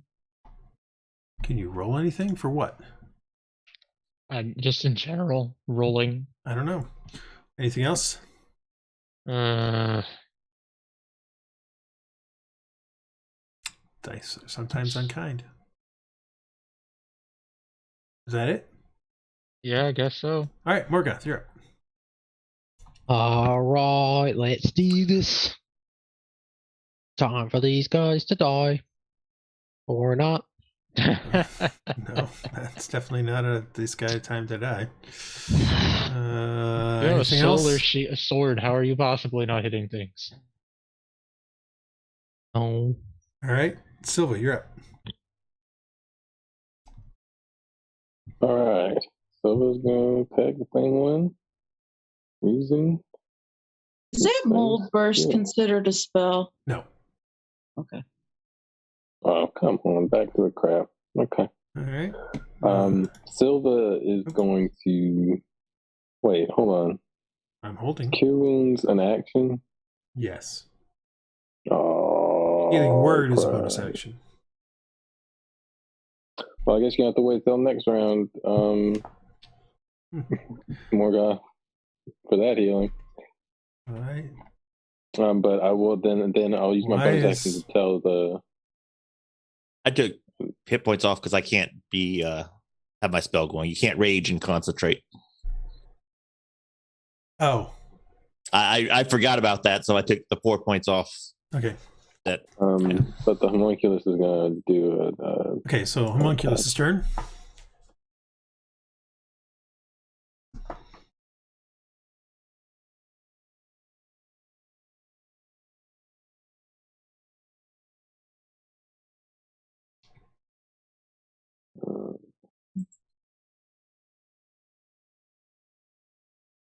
Unfortunately, that misses. main roll. All right. All right. That's my turn. The doors continue to steadily close as we reach the top of the next round. And you first things first. Does he recharge? Nope. He short swords this. And he misses. Nope. Wow. These guys, this is a fight in futility here. we it are seems. really doing nothing. It's a fight in out here futility. showing how bad we are. That actually hits Morgoth though. Oh my gosh. Why do they get hit? You've rigged this. You've made it so that they have good attacks and we don't. I've been trying to recharge the breath thing for Yeah, I'm gonna 6 say rounds, dude. We've been really good about that. Yeah, I would Although say. it is 1 in 6 chance, so you should have had it once by now. Yeah, I should have had it once by now, but this one attacks you, Morgoth, and I believe misses that time. There we go. See, not always rigged. Kramdar attacks this one in front of him again, and oops, guy and battle axe, and I believe hits again. Kramdar's kicking ass. More That's mold good. comes flying out. Kramdar makes the thing so he doesn't take damage, even though this thing is so dumb. Oh, I accidentally did something wrong. And that creature goes down. Good. Good job, Kramdar. Excellent, Kramdar. Kramdar's super good at this. He killed something. Artemis, you are up. Lord. All right. Is that the one in front of you, the one you've been hit? Has he been damaged? Oh, we can't really tell. Yeah, it's hard. It's just hard to tell. That's what I was trying to. Yeah. From a flavor standpoint, it's just hard to tell. Like some of them look more deteriorated than others, but you're not sure if that's because that's the way they came or not. Yeah. Trouble fighting zombies. Yep. All right. So I'm gonna. By the way, I'm kicking myself not for bringing Alchemist fire. Where'd my damn shillelagh go? I'm looking at my actions and it doesn't seem to be there anymore. There it is. Okay. Smacky. Finally. It hits, and some mold comes flying out. Of course it does. Just make the saving throw, and you're fine. You I succeed. did. So let me make sure I do the following. Hold on. All right, you succeeded on the saving throw. So let me make Okay. sure that. Oh, you made your concentration check. So let me remove the damage because it's stupid. It does half damage, even though it's Okay. you're supposed to get none. So I put your damage back, and you succeeded on your concentration, and you did damage on that guy. Finally. You did a good 5 points. Woohoo! 5 points, right? Yeah, crappy roll. I rolled a 2 plus 3. No, you did fine. It's magical. I know it doesn't matter. It shows you doing 10 points. I rolled a 2, a 19 on the attack. Well, actually, net 19, so I'm not sure why I did 10 points. I'm good with it, but on my thing, it only says 5. 20. Oh, wait, I'm looking at maybe the wrong one. Unless it has like vulnerability to magic or wood. Oh, vulnerability wood, maybe. No, Skeleton? No. Oh, okay. It shows 20 minus 10 for me. 5 points. That's weird. Whatever. I'm not gonna. Unless it's like I said, some vulnerability magic or vulnerability wood. No, it's crushing. I know why. Never mind. Okay. I know why. You swing at it, and it seems to knock parts of the bones off. Like it did more than you were expecting. Excellent. Sealgair, you're up, and now I remember why too, because club. Yeah, that's what I was wondering if it was a. Yeah, it's cool. You don't have fire, but you have the other one, the other vulnerability. See, these things do a lot of damage, but they also, if you know the right things, are easily taken out. Well, if we can hit with them. Yeah. But yeah. Sealgair, you are up. Alrighty. Oh, man almighty. So he's dead. It's a lot of dead ones. Yeah. More so on my side because I can see not nearly enough, but yeah. Well, no. My point is I see all the dead ones on my side, but I hide the ones for you guys so you don't have to worry about seeing them. All right. I'll change my target and try to pew again. Bing. That hits. Yay! Or not a lot of damage. And here's some crit. Yay! And that's all I'm going to do for now. You did it to this one, right? Yes. Yeah. All right. No, I'm just trying to make sure I have the right one. A lot of them are starting to show the same amount of damage. All right. So, Sealgair, any bonus or anything else? I don't think I really have any bonus that's worth doing. Just making sure. All right. So this skeleton here attacks Artemis. Short sword. And that one actually hits. Okay. Not a ton of damage, but some damage. And that goes. Definitely makes your concentration roll. Yeah, which I actually don't have a concentration more, but I was at 28. Did I get hit twice? Because the rage, it's still not taking the rage. Well, I thought you got rid of the rage, is what I. No, I got rid of the concentration one. Gotcha. All right, so 1 second. Do that and apply that. So there you go. Yeah. Yeah, my combination seemed a lot better when I didn't realize it was concentration. Peter? What? Do the skellies have shields? No. Okay. I just saw something on their arm look like a little shield. It's just they do not have shields. They have natural armor. Okie dokie. Technically, they don't have any armor on. It's just that's what the thing shows. Owl flies around out there. The skeleton attacks Cromdar. Does the owl tell me how much longer we have? Can you give me an estimate? It's about halfway through. Okay. Not quite halfway through. It just gives me, I knew you told that, it just gives me an excuse to run when I need it. All right, so Cromdar just got hit with a massive hit, although it wasn't super massive. Skeleton's dead. Andal, you're up.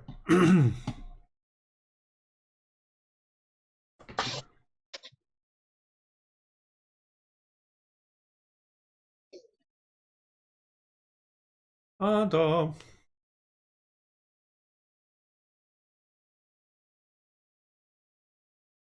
All right.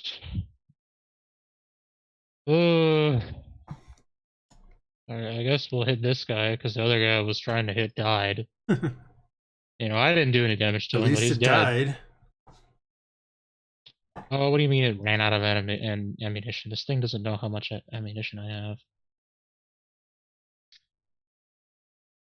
Ugh. Okay.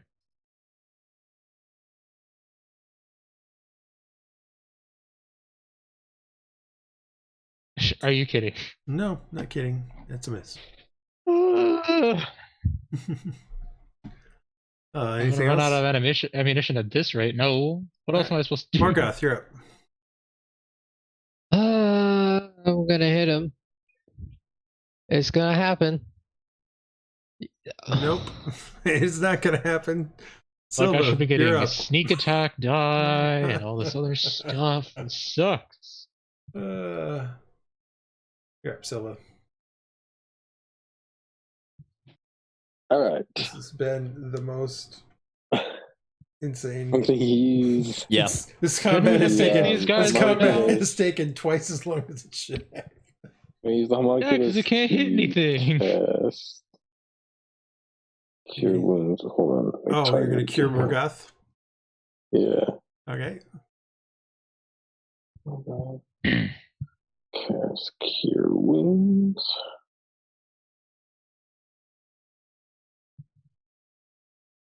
All right. Morgoth gets 5 points of health back, or 9 points. But Bonus action. I'm gonna tell the homunculus to attack.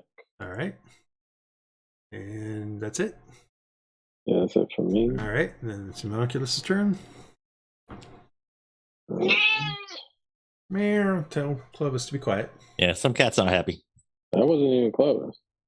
What do you mean that wasn't even Clovis? That was Clovis. He didn't make that noise. That may have been one of our cats. I Oh, don't know. okay. Brian has multiple cats. Does Brian have multiple cats? I don't No, know. I only got the one. Okay. We have 2 cats and 2 dogs, so I it's know. easily some of ours. Roll that die. I'm fine. It's going to hit, Did I hit? actually. All right. Which one is it going after? This one? The one I have targeted. This one the or middle this one? The middle one. Okay. I targeted. I know, that's fine. thought it would Wait, work. you should make it so you can, I believe you have ownership of the homunculus. You can add a feature that's the attack with all the right stuff. in it. Yeah, I've been meaning to do that. I just keep. So anyway, roll your damage. Roll your damage. Yep, here it is. Pretty sure that's right. There, and look at what just happened. It Uh, goes Awesome. down. Oh, We actually hit. Yep. All right. The skeleton is dead. The door is about halfway closed. Yep.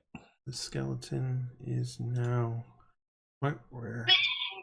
The skeleton here Move away! Attacks. Cromdar, run away! attacks Morgoth. Cromdar's nay. I'm not leaving until I kill these creatures. Mrs. Morgoth. Hi, Mrs. Morgoth. One also attacks Morgoth. More misses of Morgoth. Cromdar. Oh, finally. Cromdar is like going to kill it.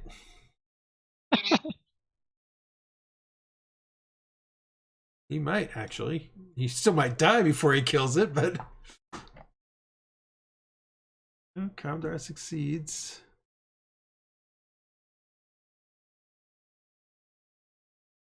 And hits that guy. Artemis, you're up. There's a guy About to halfway, yeah. There's 3 left. I know. It's just I could heal and do some spell stuff, but we're gonna stick with this. Damn it. Nope, that misses. Yep, it certainly does. Yeah, I guess I'll stay there and play Meat Shield for a little longer. All right, Sealgair, you're up. I'm gonna change targets and I'll try to help you. I'll try to help you as best I can. She fixed up the accent too. Contagious. All right. We less. No. Yeah, I that's got a hit. him. That's Got him. definitely a hit. All right. Nice Good shot. hit too. Woohoo! Take that, Skilly. It definitely took it. And I accidentally almost added 10 hit points back to it. Fat fingered it. All right. Anything else? Not for now. All right. The skeleton let me is move up a little. deceased. All right. And the owl, again, at the end of last round, it was halfway closed. This is an FYI. So at the end of this round, it's at the rate it's going, it will be closed in 5 more rounds, in 30 more seconds. But in about 3 rounds, it will be too closed for you to get through. Okay. As an FYI. All right, this skeleton here attacks Kromdar. It takes us 3 rounds to kill these guys. We are not gaming. Kromdar's kicking ass. No, The skeleton no. hit Kromdar. That Oh, was Kromdar's went against down. Kromdar, and Kromdar goes Shite. down. Kromdar's He's a not crit. dead. No, I know, but Yeah. it's going to add issues. He's not dead, but I'm not saving him. He's not dead. He's just unconscious. So wait, if we let him die, does that mean we get everything in the castle? Assuming I we can think- get out through the All right, natural so that was terrain the and the attack. storm. That's It's exactly okay. I'm what good I at was. survival. 2, and then he attacks. Well, he attacked him, so now he's in prepare for attacking Artemis. This one's down. Andal, you're up.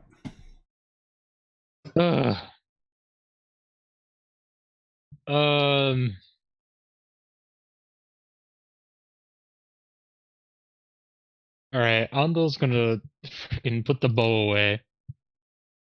Mm-hmm. Walk right here, Okay. and he's gonna summon his thing and hit this guy. Except you can't. I can't. No, the summoning is an action. It takes you an action to summon your weapon. Does it? Read your thing. It literally says, as an action, summon your weapon. Oh, yeah, that is true. It did say that. Yeah. So you can Can put I your thing drop away. the bow? You can you can put the bow away, and as the action, summon your weapon. It's ready. It's just you can't attack. Is all I'm saying. Can I drop the bow and summon the weapon? You can put the bow away and summon the weapon. You just can't attack. You're good. Well, then never mind. We're just gonna stand over here and shoot him. All right. There's no way to attack this round if you summon the weapon, because it takes an action to summon the weapon. Therefore, you don't have an action to do the attack. I see. All right. Well, I'm gonna shoot this guy instead. That's fine. Just Why does it keep going from 15 to 7 every yes. time? Anything else? No. Or Morgoth. actually, I'll put the bow away this turn. How about that? Fine. Can I do that? That's fine. That being said, next round when you summon the weapon, you still can't attack because it takes an action to summon the weapon. I hate this weapon. It sucks. I'm just. Ah. It's an action to summon the weapon. It's an action to attack with the weapon. You only get one action each turn. All right? Yes. So just So keep that in mind. holding the bow. Morgoth, then. you're up. You seem to be missing what I'm saying here. Is what I'm going All with right, this. man. Third, 7, however many tries a charm, right? Nope. I think you've rolled a 2 the How last many 3 twos times. Am I going to get? All right, Silva, you're up. Oh, we don't get to do All right. anything. You said 3 rounds until it's unusable? Getting there. You said 3 rounds Um, until the door's unusable? Yes. You know what? At the I hope end you of guys have round good 11, it will constitution. be unused. You will not be able to get through without making at the end of round 11. You can't go. You can't go through the door without making, in essence, an acrobatics check. On round Honestly, at this 12, point, you can go you've through used it the with an sword for acrobatics so many check. rounds. You don't even have the. You're about to run out of the attribute thing on it too. Not quite. He's got a round after this. He's got Oh, till round 11 as well. Anyway, you're up. Make him as Yeah. Oh, whoops. Hold on. I'm trying to shoot this dude. Yeah. There we go. With a gun. That hits. Whack. With the flintlock, no less. Whack. Yeah. However, it does piercing, so it doesn't quite do Yeah. as well as you were thinking it would do. But you did damage it. Well, I wasn't hitting with the other thing, so. That's fine. Bonus. A bonus action is going to be telling the homunculus to attack, and free action. Are we leaving? There Are we you trying go. to bolt up this door? Or Yes, are we're we staying in leaving. here till it closes? All right, the homunculus's turn. I want to move. Oh, you want to move? Yeah, I'd like to move towards the door. Okay. Don't you have to be within 30 feet of the homunculus to have it do stuff? I do not know. Hold on, let me check.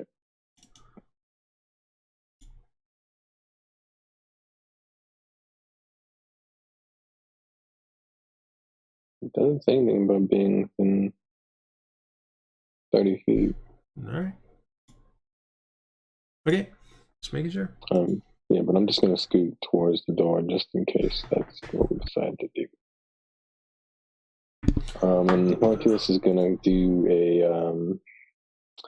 an attack on this gentleman.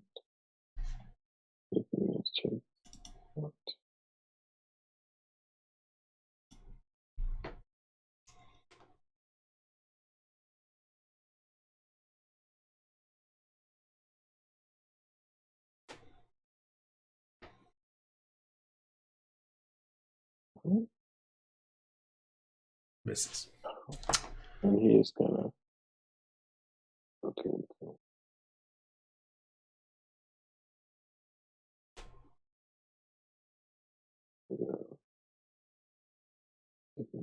All right. That one's dead. The door closes a little bit more. That one's dead. The skeleton going to attack Morgoth and hit.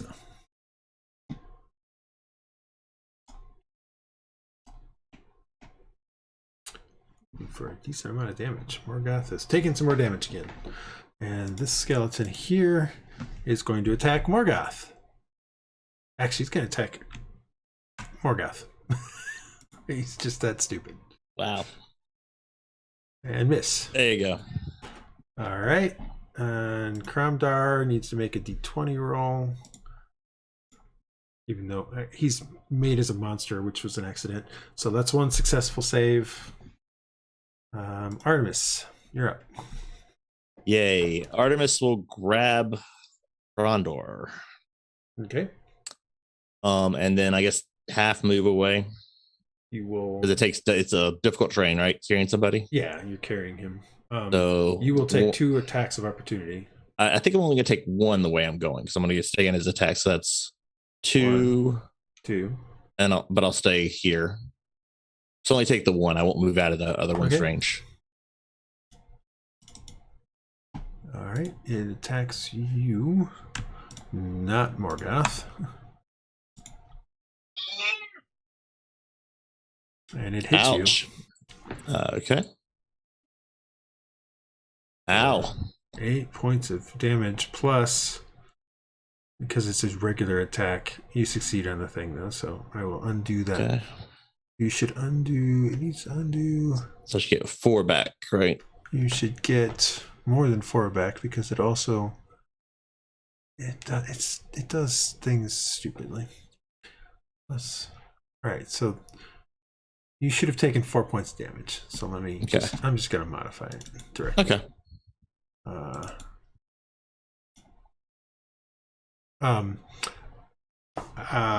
You will have taken 4 points, so you'll be at 21, and your rage will end because you didn't attack anybody.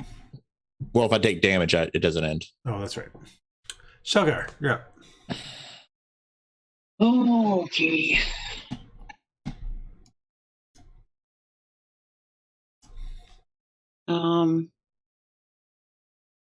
I'm still targeted on him. Good. So I'll go ahead and try to hit him again. Okay.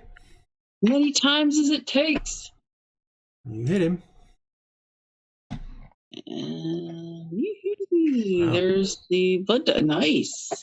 All right. Critical damage. Nice shot. All right. Die, you skelly. Why don't you die? Didn't die. Sorry. This one's dead. The owl continues to tell you got just 2 more continues rounds.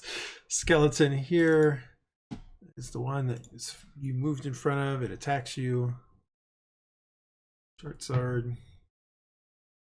It misses. I'm gonna take and move Ramdar to here since he's next to you. That's fine. And then that skeleton's dead. Andal, you're up.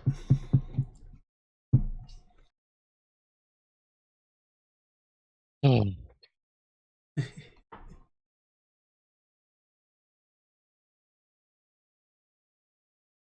Hey, you hit You hit. with a good shot too. Wow. You do Freaking- 4 points. Roll your sneak attack. Like 6 rounds later. Roll your sneak attack. What is my sneak attack? Where even is it? Just click on the feature, and you can roll it that way. It's just easier. You click on yourself. If you go to features, you can click on sneak attack, and it'll do it. And that kills it. Excellent. Yay. Almost like if the anything freaking else? striker hits things, stuff dies. Crazy, Yeah, right? Imagine that. Maybe just roll more than a 7 every round. Oh my god. I wouldn't know what that's like, so Yeah. I don't get as good as a 7. Anything else? Yeah, that's it. Morgoth. So I got 2 more to go. you ready for this move? I'm gonna disengage. Okay. All right. Marines, we are leaving. All right. Silva.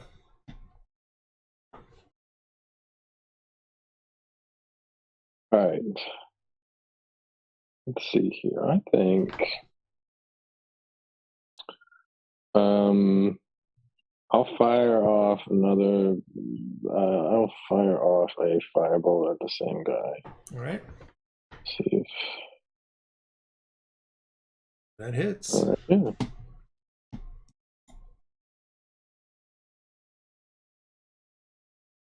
And it goes down.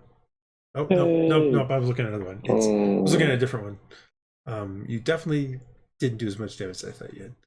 All right. Yeah, no. What are you doing And I next? want to slip out through the door. All right. You can make it through the door at this point. It's at the end of round 11 that it starts to become a crawl. Oh, thing. Homunculus. Monkey is gonna take a shot as well at the same guy.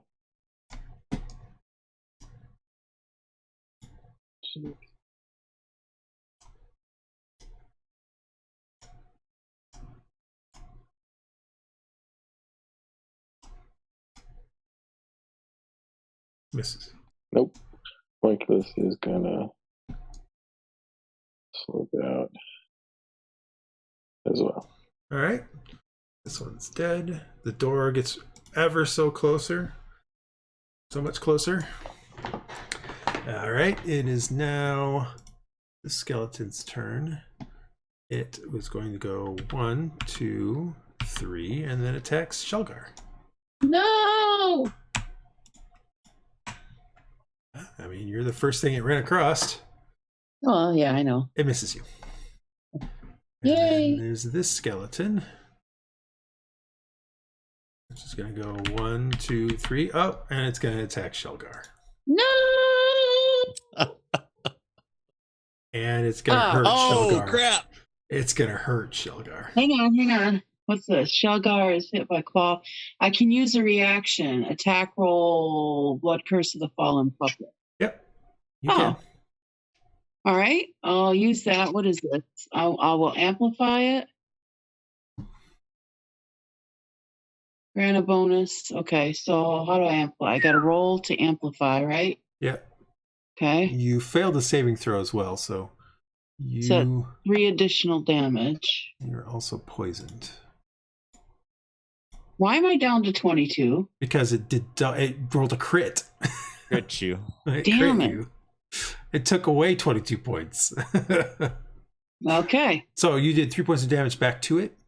No, that 3 was what I sacrificed to amplify. So All right. with the fallen puppet, it says when a creature you can see within 30 feet drops to 0, you can use your reaction to make that creature make a single weapon attack against a target. Right, but it didn't drop to 0, so Well, then why did it come up? because you had a reaction, that's all. So So give yourself back the 3 points. Yeah, you could have Oh. done it when Brian killed that one. Yeah. Got it.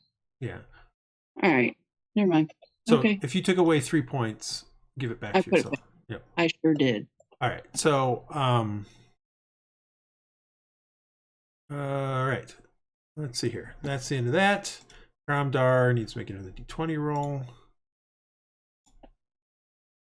That is not a success, unless it's no. You don't add your Constitution. It's just a d20 roll. Nope. So 1 and 1. Artemis, you're up. Double moving out. So Double moving out. yeah. So move. So 1 diagonal, 2 diagonal, 3. That's my first move. Yep. 1 diagonal, straight. All right. Well, Cromdar's there. Well, I hope. Can I carry him and put him beside me? I mean, he's on me, right? You're sort of dragging him. Oh. I mean, he's just behind you. You've still got a round. It's fine. Okay. Shelgar, you're up. What? You I have thought we were killing him. Shelgar is going to disengage. okay. And Shelgar is going to 1, 2. Hang on, let me see this. I'll try this again. Or Morgoth's gonna get caught 1, again. 2, 3, 4, 5, 6. All right. Shelgar, give me a Constitution saving throw. Constitution. Let's see. Attributes. Constitution saving throw. I like the dagger in the back for poison effect.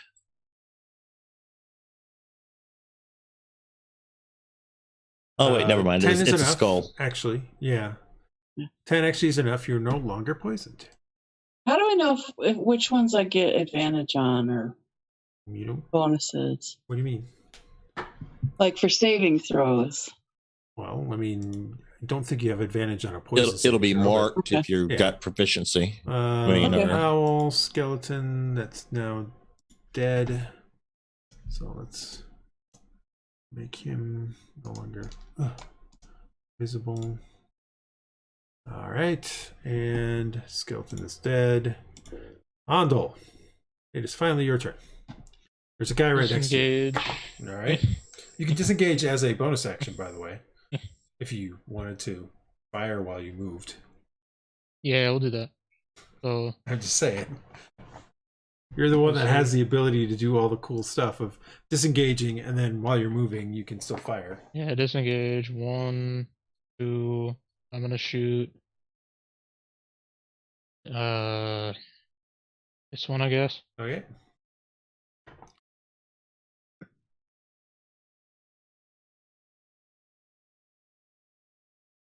You hit. Mm, A ton of damage. and I don't get sneak attack this time. I don't think. No. All right, And then you can 3, continue moving. 4, 5, 6. All right. Done. Okay. Morgoth. Okie dokie. One, two, I'll like drag, what's his face's Andal. So you- unconscious body back out all of right, the door. So you drag him. It's cut your thing down to half. So you've already done 2. So you get 2 left. 2 move left. Yeah. All right. You pull into there. All right. Silva. Silva's just gonna take a look at Cromdar right next to her. Is he dead? He's unconscious. He's unconscious. He's I'll do like a bleeding. medicine check. All right, I mean, I Stabilize could heal time. him. Oh, yeah. I don't need to heal him. Just do spare the die. Okay. Right. Totally forgot about that. What's spare the dying do? Wrong character. No, you're in the wrong character, dude. Yeah. Just means he won't bleed out. Yeah. Yeah, spare the dying just means that, yeah, but that's not this character. Yep. Oh. I don't burn a spell slot. Sorry. That's disgusting. Hold on, I need to Change who I got targeted. It's disgusting that I have to help this guy and not let him die. Well, because I want him to die anyway. Well, then don't help him. You don't have to help him. But we Well, have it to get seems back like too. We can get back. I'm not pretty really good worried at about that. survival. It just seems like y'all want to keep him alive, so I guess we can keep him alive. Your choice. Cast. It would make things easier. You cast So healing that's on what I'm doing. I'm casting that thingy. Here we go. and you give him health back. He's no longer unconscious, but he is still prone, which I should have put in the first place. All right. Homunculus. Yeah, the homunculus just kill him just so I can stop it. Homunculus does nothing.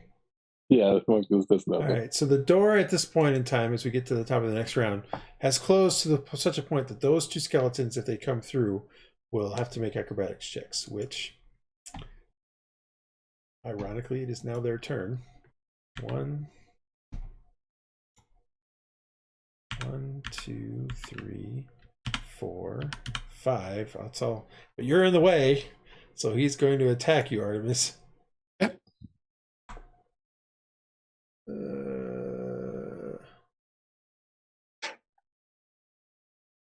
And he's going to miss. Good. And this skeleton goes 1, 2, 3, 4. He can only get to here because it's only literally just the center that can get through now. Kromdar literally looks around, doesn't really do much. Artemis, it is your turn. I'm gonna stab this one. All right. Well, I guess actually club it. But You're going to club it, yes. You hit. of course I do. Time to go. Some stuff actually flies out at you, though. I'll make the save. And, Does that kill it? Why is it only 4? Okay, that's why. No, you did. Yeah, I know. I did more on his side. It's just on my side. I rolled a freaking 1. Yeah, I thought I saw. you rolled- I saw your roll, not my roll, as damage. Yeah, and it needs to. I'm trying to make sure I undo the right one because you made the saving throw. There we go. Okay. All right, and Sealgair, you're up. Right. You are unable to fire at them unless you're directly in line with them because of the way the doors are. But I can move in and move out. And you'll take an attack of opportunity. Okay. I'll go ahead and try that. Actually, I can move here, right? From here, I can go here to here. Or you could just go right here and shoot him anyway, because you're going to shoot him with a bow. Yeah, there you go. Thank you. It was off the edge of my screen. I forgot. I was just letting you know that you have to be in line because of the way this thing, because the doors are closing. That's the only reason. Yeah. Alrighty. There's the bow. I believe that's a hit. All right, and there's the Metacrit. You do. I don't think you had him. Actually, had him targeted. Which one are you targeting? The one in front? Sorry, that one. The one in front? Yep. Okay, so that actually is enough to kill it. It goes down. Yay! Nice. Take the butthole. Skeleton down. Owl not just flying around. Skeleton down. Skeleton down. Andal. Oops, I accidentally went too far. You can move without an attack of opportunity because of the way the doors are going. Oh.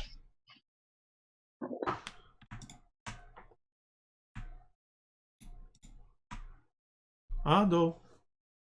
We're almost done with this fight.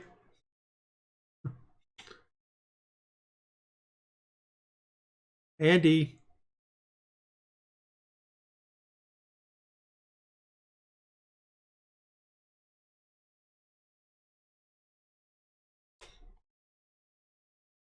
All right, Morgoth. You doing anything? No. Silva, you doing anything? Nah. I mean, you can shoot the one through the door. You have a clean shot, but I mean, the door's closing anyway, so it's not like they're getting through. Monoculus, you gonna do anything? Nope. Oh, I'm gonna fire as long as I can. I'm shooting skellies. All right, this one's down. This one is deceased.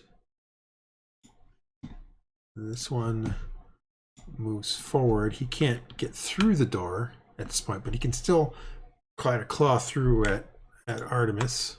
Yep. One last time. Which is what he does. And he misses. Excellent. That's just the way this battle's going to go. Cromdar gets up. And take one more shot at the skelly. he can't do anything. You have to be directly on. And he doesn't have his bow. Artemis, you're up. Shillelagh. Whack. Finally.